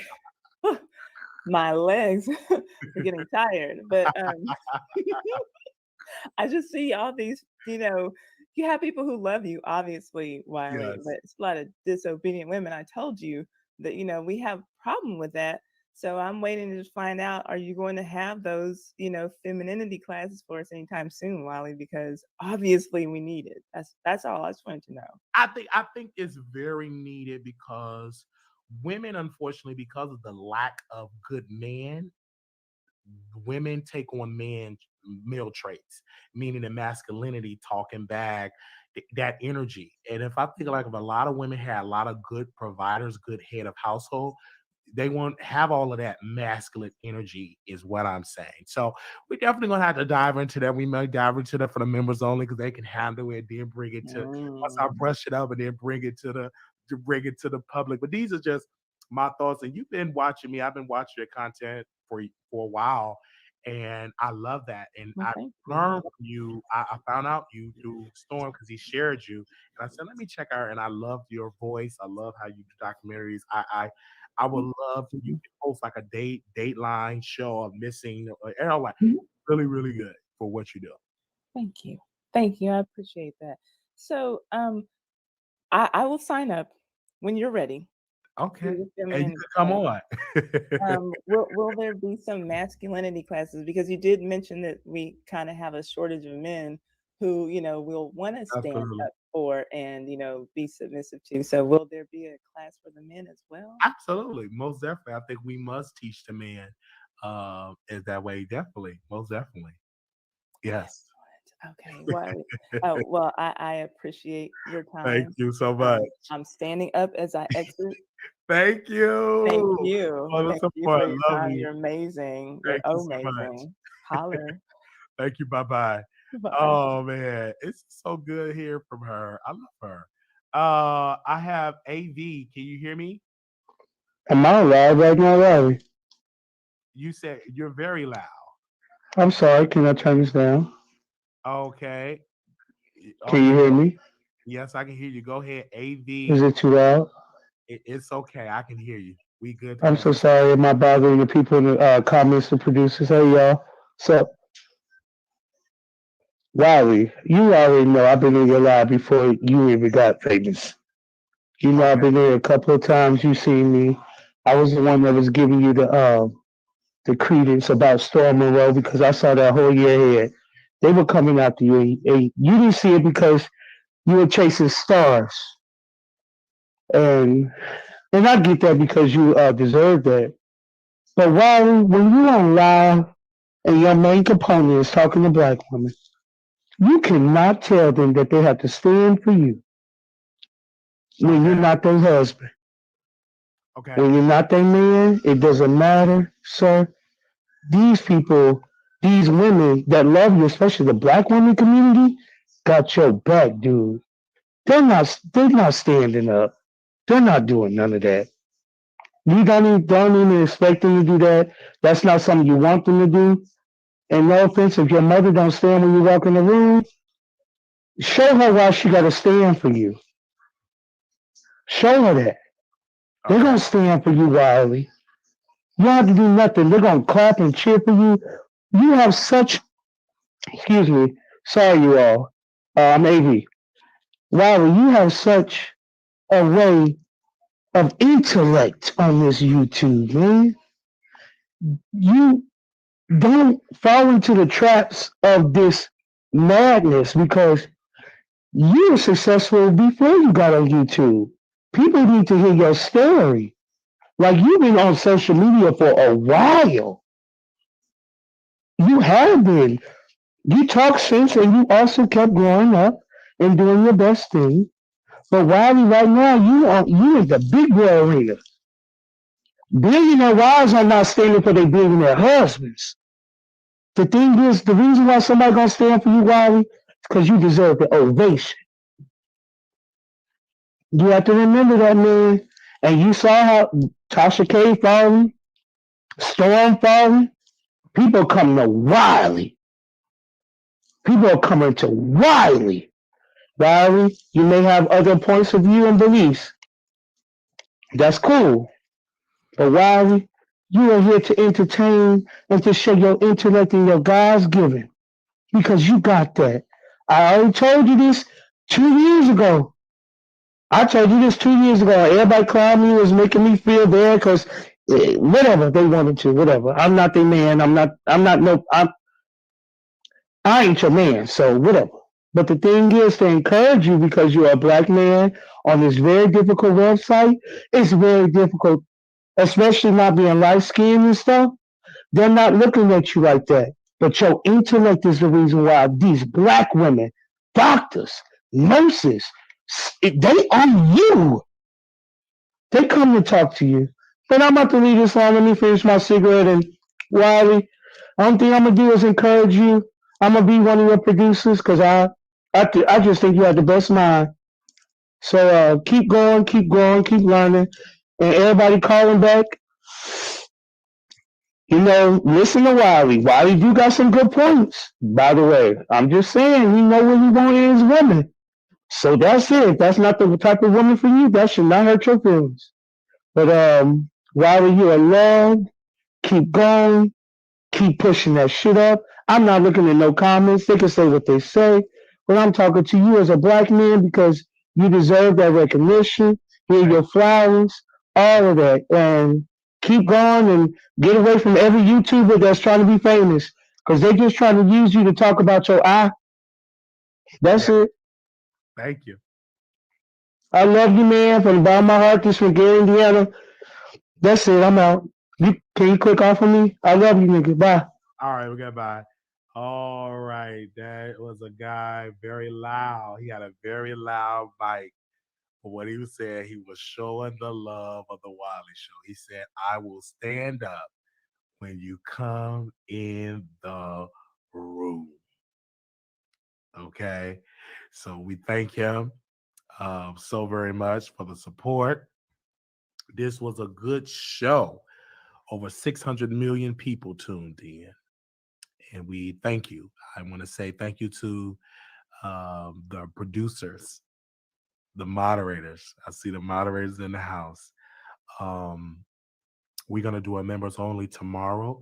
We're going to do that tomorrow, a members only. Okay. And that's going to be, I think, 8 o'clock Eastern Standard Time. So that's 7 o'clock Central. So again, that will be tomorrow. Looking forward to it. So if you're not subscribed, subscribe. We're going to repost the previous live we did. We're going to repost it tomorrow. So if anybody missed that, for members only. Okay. Thank you all so very much. Yes, we got 600 million people watching this live. Yes, you got me through my work night. Well, thank you. You got through your work night. Wiley, be sure to say goodbye to your hater in the chat. Well, goodbye. Love you. And I don't necessarily say haters because most people, they comment and chat, they like us, and we support them. And thank you for the support. We had a good time. Did y'all have a good time? Could y'all like the video? This was a good show. I wasn't planning on this good show. It definitely was a good show. Okay. Thank you, Miss Smith. Said fix your other eye. It's 600 people, not 6 million. Obviously, you don't have a vision, right? Your vision is off because what I see is 600 million. You know, when you dating someone and you get a guy, he looks rough, but to you, you see the beauty in him.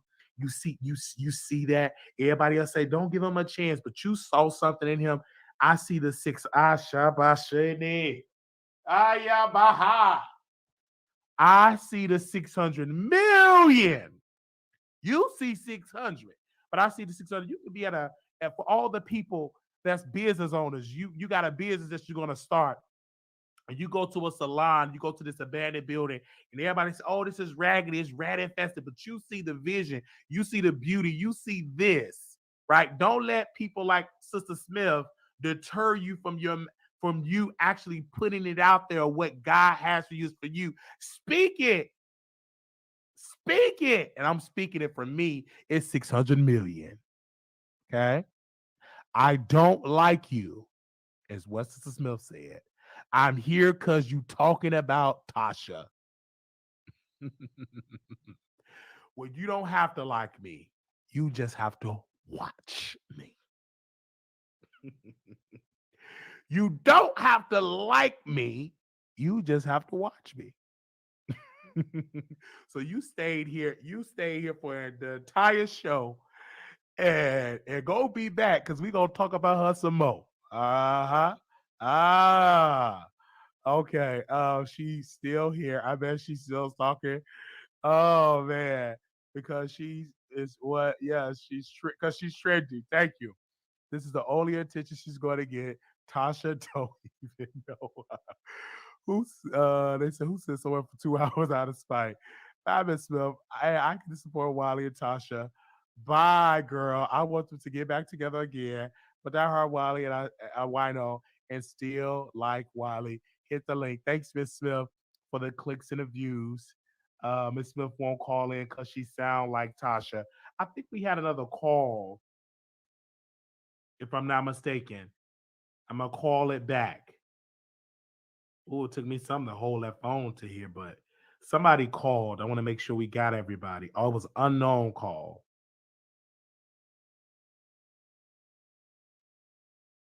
It was an unknown call. So I can't call the unknown call back because it was unknown. That was an unknown call.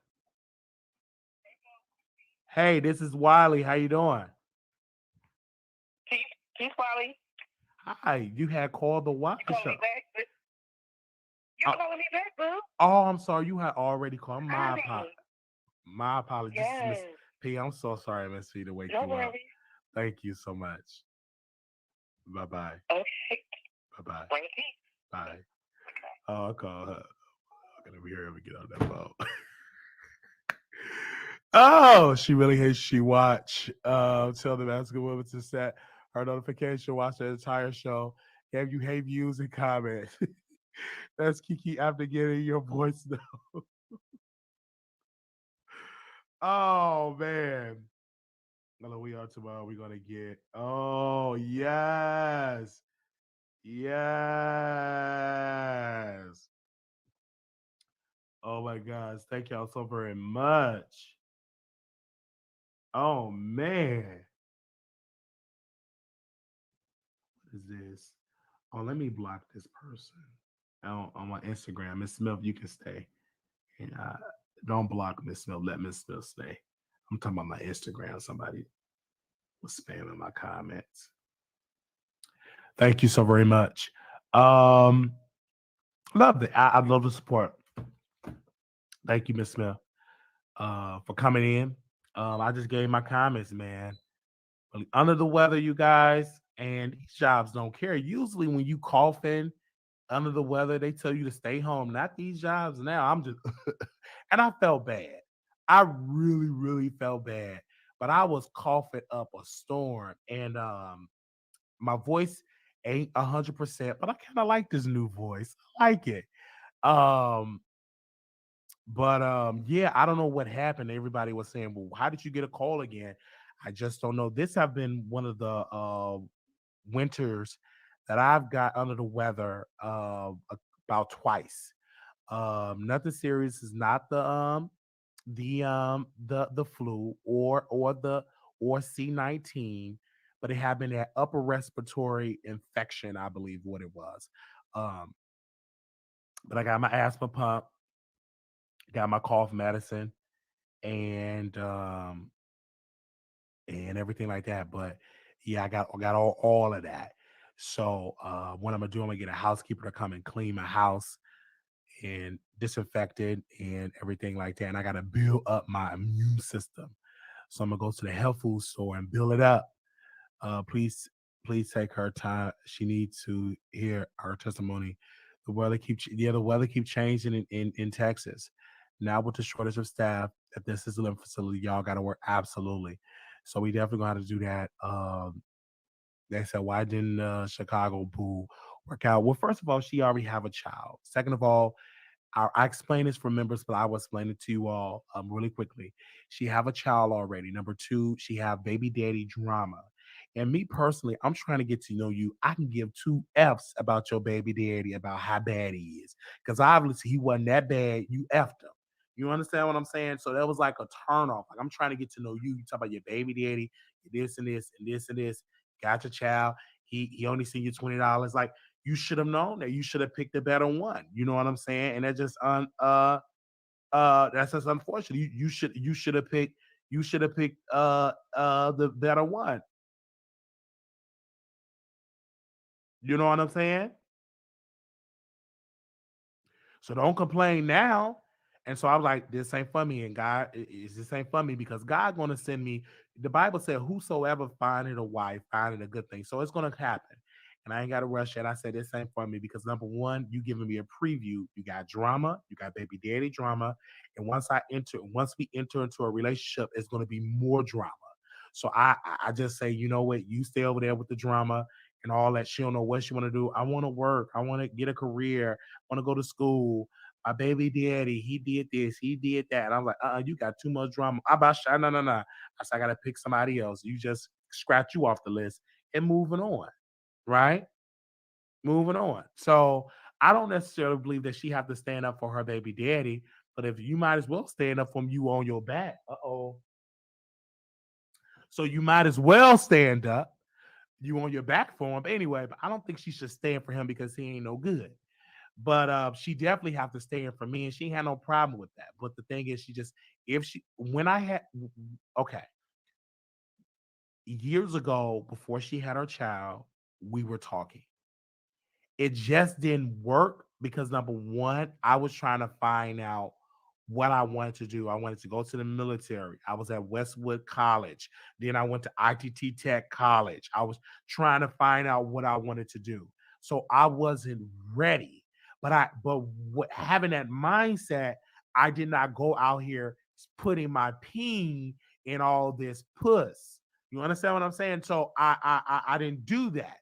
So now that I'm more stable, I still don't have any children. So now I'm free to look. You know what I'm saying? So I didn't just do all of that. And so once I came back from the military and all of that, and I got, moved here, got more stable. She got pregnant, she had a baby, and now you want to get married. Now it's gonna be difficult because number one, a man, I'm gonna tell you, woman, a man don't like when you keep complaining about another man. Stop that.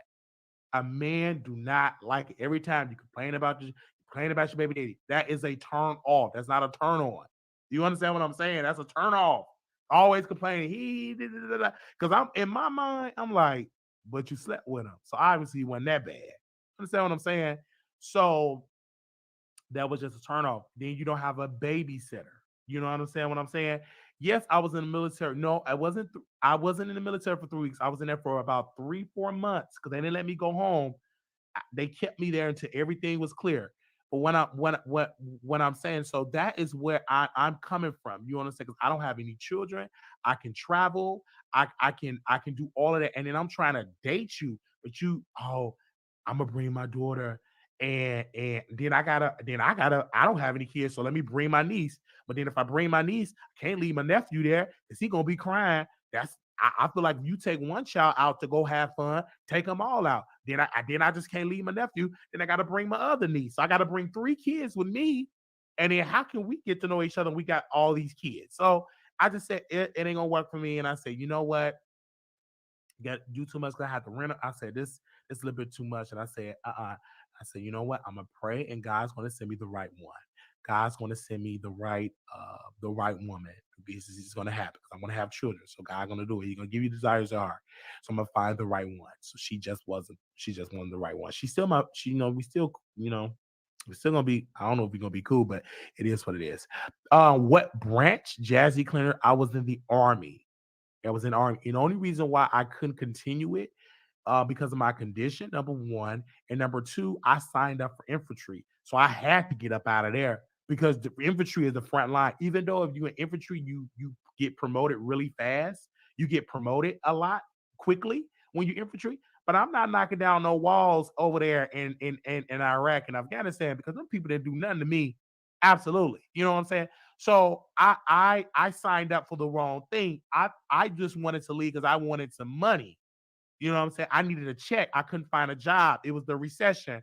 I was working at Chili's and they took me down to 3 hours. Like they cut me off my social security check.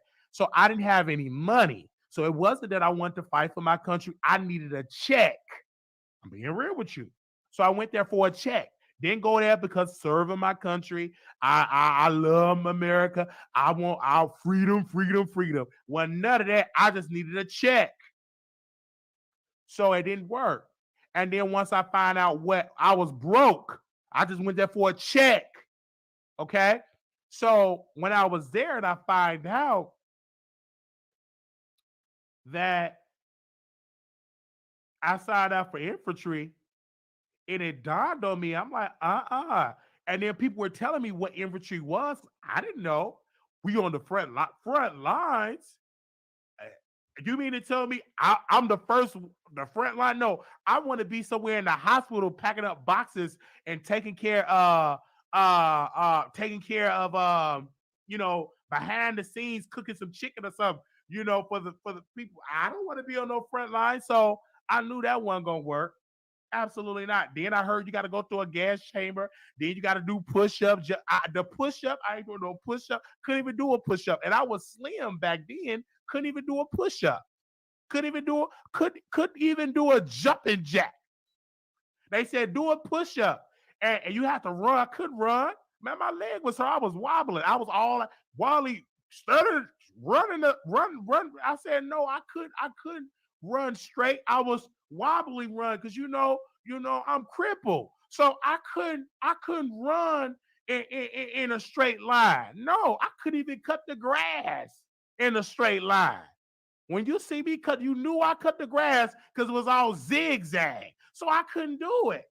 I just couldn't do it. It wasn't for me. But I was there for a check. That's what I was there for. So, and some of my friends that I went to the military with, they're no longer with us. So I'm glad that it just did not work out for me. And then I said I had to go. I had to leave here. I cried. I teared up. I said I have to leave here. Yeah. So I had to go. Let's just say it just wasn't for me. Then you have to wake up early. I said, who they think they waking up? And then they would yell at you. That wasn't for me.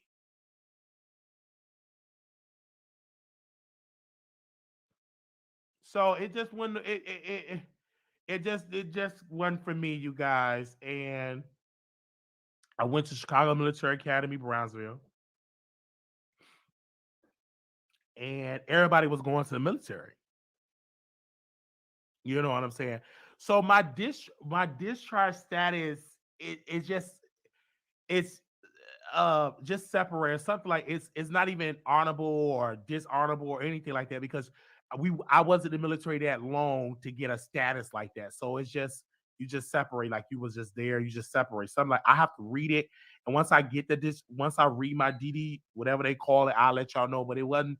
But you wasn't there that long. It was just to separate, like you was there, it wasn't there that long. So it's not a dishonorable. It's like a general. I think it was, what is it, general? So it's like a general discharge or whatever. But I'll read the DD-20, whatever they call it. I still got the paperwork in there and everything like that. I had a friend, one of my he got out because his hearing. So they kicked him out because of his hearing. He couldn't hardly hear. He had a hearing problem.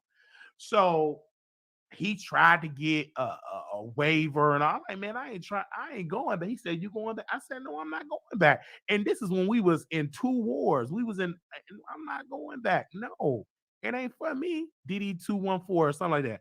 Thank y'all. It just wasn't for me. It ain't AWOL. I thought about going AWOL because I wanted to leave. I remember I wanted to leave, and they wouldn't let me leave.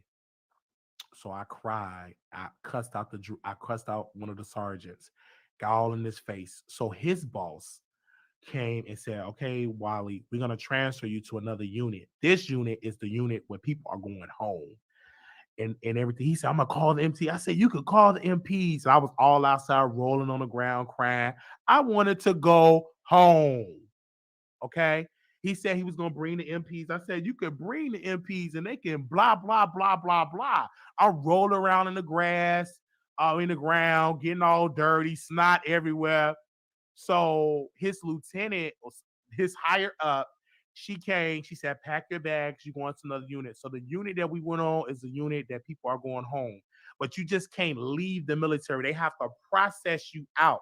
It may take weeks. And then if I leave for medical reasons, like for my leg, it takes longer to get out for medical. It was people that was there.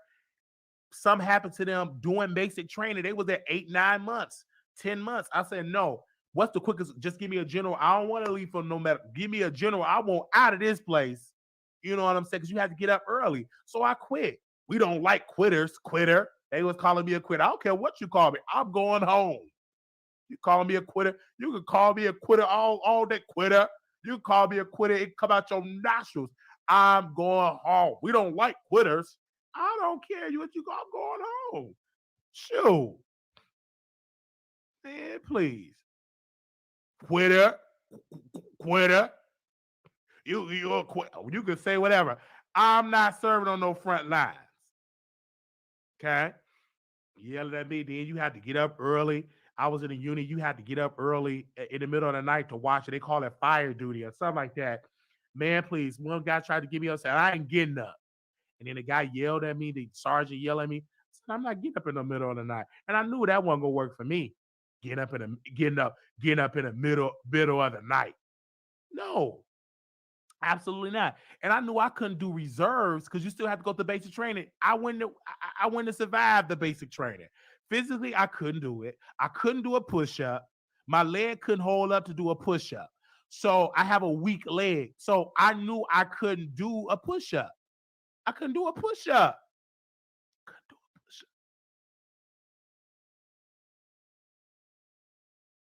So I couldn't do a push-up to save my, and I might can do one, but there's no way I can do 50.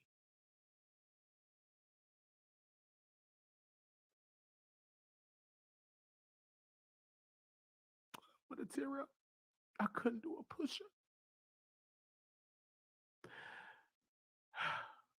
And so how did I get in? My recruiter said lie. I put yes, I had this. He said put no. And I just snuck my way into the military. I passed everything. And then they did some more check. And I said, no, I can't do this. I just wanted to check you guys because everybody had good cars. People that I know had good condos, good cars. And I said, I want that too. So I just didn't. Then you could travel. Had one friend, he was going to Japan. He was in Hong Kong. He was in South Korea. I was like, yeah, I want this. Yeah. And so that's what I did it for the money. You know what I'm saying? And so I don't know how I passed everything. I just passed everything. So if I didn't have to go through basic training, if they had the the slow way and say you could just vacuum, I would still be there. You know what I'm saying?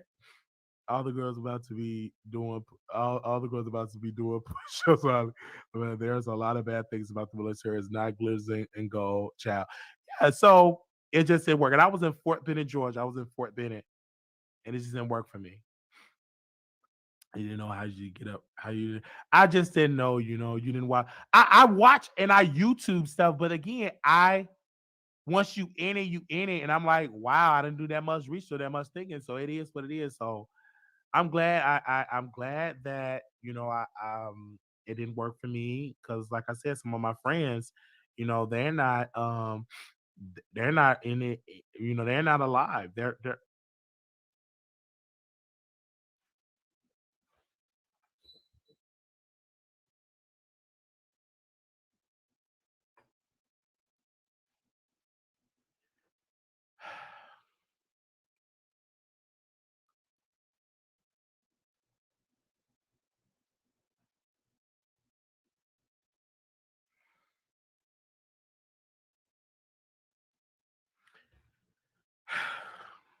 yes. So,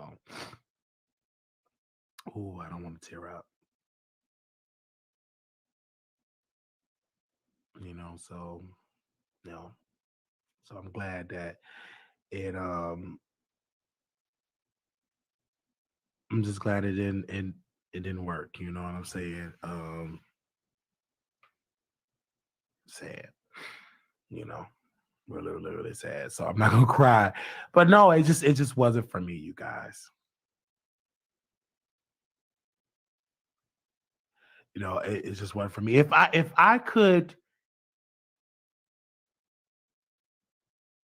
I physically could do it, I would have did it, right? Um, but I physically couldn't do it. I couldn't do it. I couldn't even. I just couldn't do it, you guys. It It is what it is. It just wasn't physically. I couldn't do it, you guys, and that's just how it was. Dang, I've been on here for 3 hours. Same place, well, we are here for you. Thank you. I just couldn't do it. Somebody said, "Yeah, I wish." Yeah, are you lying? The military has strict physical requirement before basic. You need to go through where you run and do. We no, it happened. Like I got in the military. I have the paperwork. It is what it is, ma'am. I got through the military. I got. I mean, I'm sorry. I got through the process, and I went to Fort Benning, Georgia. I was there. You if I show you the documents, I may show you and I may not show you the documents, ma'am. Okay. Some of your recruiter can go to jail and all. He just told me to put no. It is what it is. I was there. I was in Fort Benning, Georgia, baby. Okay. Talking about you need to see the documents. Once you can report my recruiter, but once I got out there later, his life he tried to get to. Oh wow. Okay. We will leave you idiots. I'll show you the documents. I'm gonna show it in my documentary and stuff like that. You're telling well, if you get through the process and make it to the military, you were capable physically to ascend. No, see, you get through that process, but it's a whole nother process before you go to basic training. What do they call it? Before you go to basic training, it's a whole nother process. You get another physical. You go through a whole nother. You go through a whole nother process. You guys go through a whole nother process. Yeah, but I'll show you the documents. I don't mind. Yeah, whether MPPS is something that you go through before that. It's a whole nother screening you going through before you go to basic. Before you go to basic, it's a whole nother screening.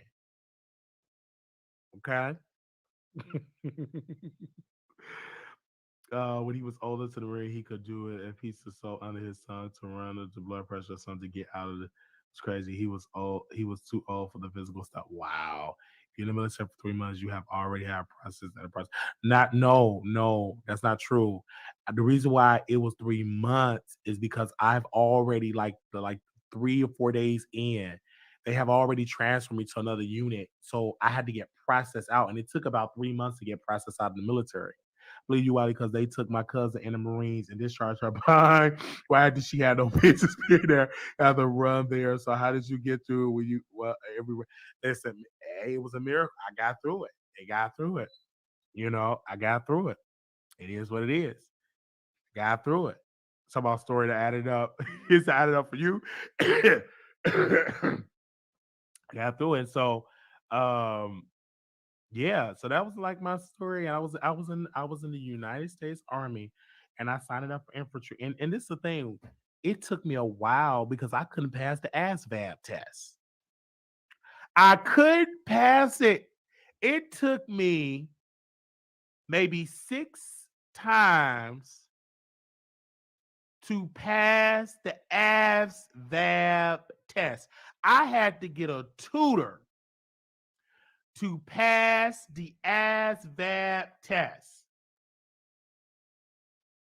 And then one day,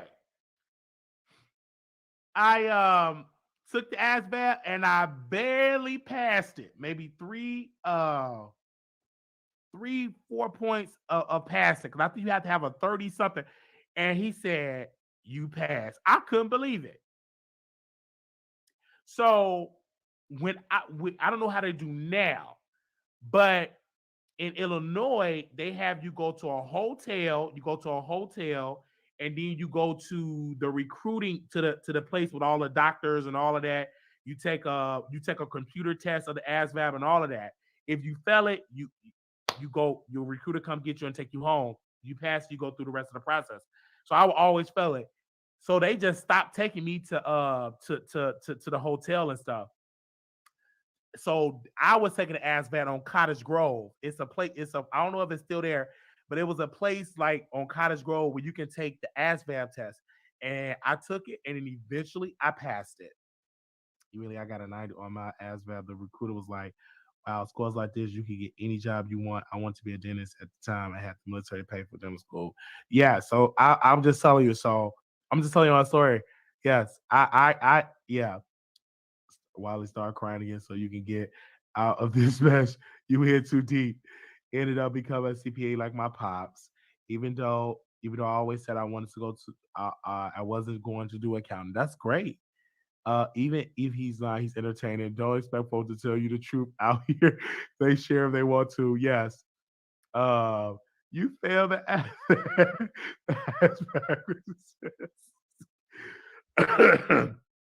yeah, I have failed. I failed the test, and so I was in the military, and um, yeah, I was in the military. Um, I served this country for about 3 months. And I'm gonna really go and dig for them documents and let y'all see them documents. I'll put that in my documentary because that's good for my documentary. I'm gonna talk about it. Absolutely. Yeah. I'm gonna talk about it in my documentary.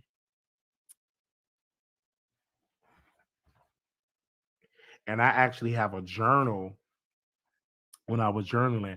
Um, I actually have a journal that I was journaling about that experience.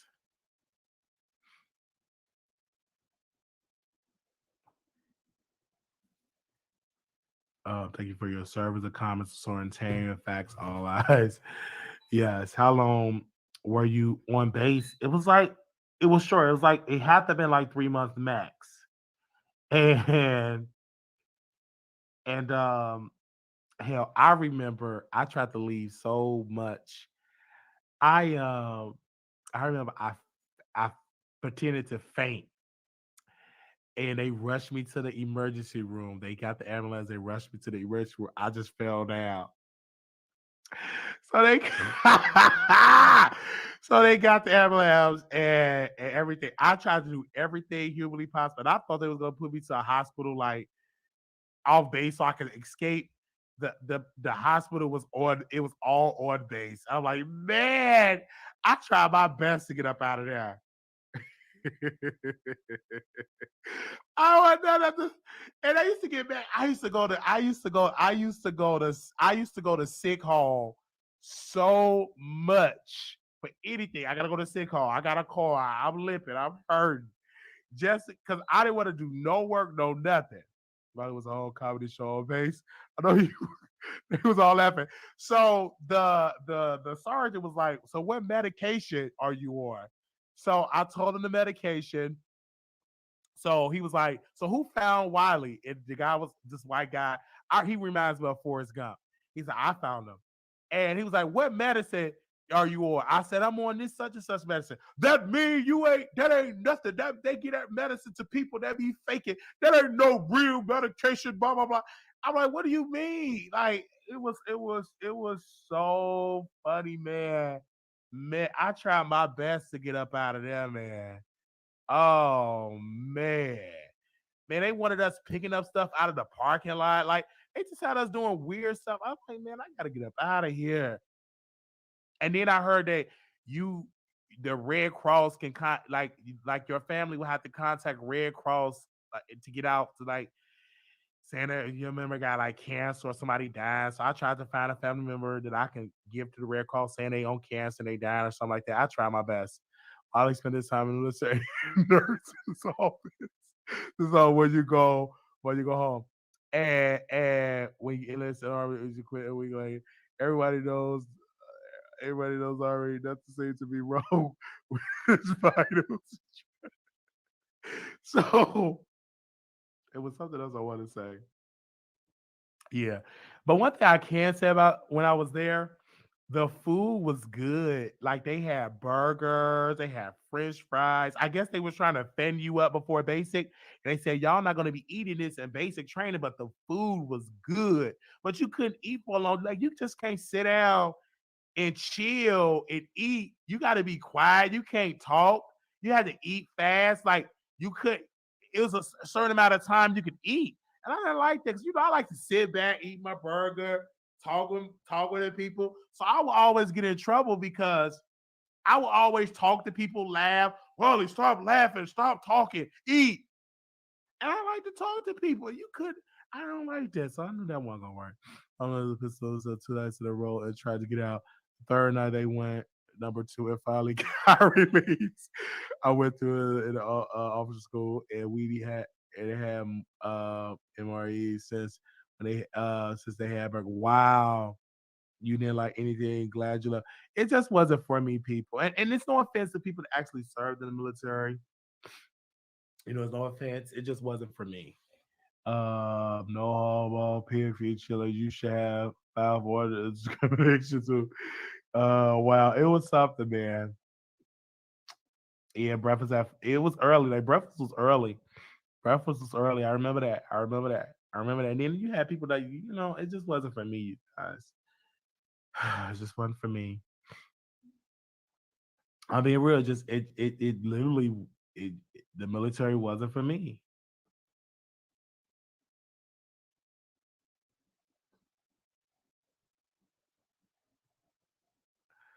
Well, who? Okay, can you? No, I can't shine boots. I can't. And then there was a certain way you had to make your bed. I never could make my bed right. So I had made my bed some type of way. I made my bed, and it was like, "That's for a deceased soldier." I didn't know how to make my bed right. I just didn't know how to make my bed. I would get yelled at. So I had a buddy, and he would do my bed, and then I didn't like it because everybody had their cell phones. Like you can have your phone before like basic. And so I didn't have my cell phone didn't work. Some type of cheap plan that I was on, my phone didn't work. So I had to use everybody else's phone. The only thing I regret is not taking a military ID so I can get them discounts. So I can get them discounts. That's the only thing that's the only thing I'm mad. That's the only thing I'm mad because I can have them discounts. Yeah. I wish I would have had they said it's a certain yeah. Yeah. But I would tell you this. What? Because once I left, I had got a check from the military, and it was like $2,000 or $3,000. It was a lot of money. It was like 2,000 to 3,000, I believe. And came back to Chicago. The only check I got from I think it was us, and I called my friend S.O. Blake Marlowe. S.O. Blake Marlowe. First, his name is S.O. Last name Blake Marley. Blake Marlowe. Marlow. So I called S.O. Blake Marlowe and I called him. I said, "Hey, I'm from the military. I'm back from the military. I need somewhere to go. I'll sit down. We get some story times." So he's like, "You can come to Portsmouth, Virginia." So Portsmouth, Virginia. He said, "Yeah, come to Portsmouth, Virginia." So I was at Church of Holiness, and they were having a board meeting. They were having a board meeting, and I was at Church of Holiness. I was in the audio room, and I called them. I said, "Yeah, okay, I come." So I literally booked I literally booked my flight. Now, I'm sorry, my Greyhound ticket because I didn't trust flights. I love the Greyhound at that time because when I had to fly to get to Georgia to go to Fort Benning, I just didn't like it. It was scary. So I got a Greyhound ticket. He said, "Bro, are you serious?" I said, "Bro, yes, I'll be there in about 2 days." So I went home, packed my bags. I didn't tell my uncle who was my pastor. I think I told my grandmother, and she dropped me off at the bus station. And I went from Chicago to Portsmouth, Virginia. My brother, S.O. Blake Marlowe, he had somebody to pick me up, him and his friend. He was very feminine. Bishop Thomas, he was the presiding bishop, the state bishop of Virginia, when he was alive. And his son, Reuben, came and picked me up, and Sharm was with him, and we went to his apartment, and I just lived there, and I stayed in the living room, and I stayed on a recliner. So I was there in Virginia. So I was literally living my life in Virginia, and I needed a job. I really needed a job. I needed a job. And so I went to cleaners, I went here, I went there, couldn't find a job. And so my best friend at the time, he was my best friend at the time, S.O. Blake Marlowe, he said, I know he knew how to flirt. He was an attractive guy and he knew how to flirt. So he was flirting with the 7-Eleven manager. She said, tell him to come on, because he worked at Burger King at the time.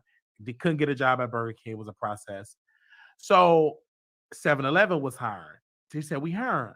I said, okay. So I was working at 7-Eleven, the overnight shift. So this is my first time working at 7-Eleven.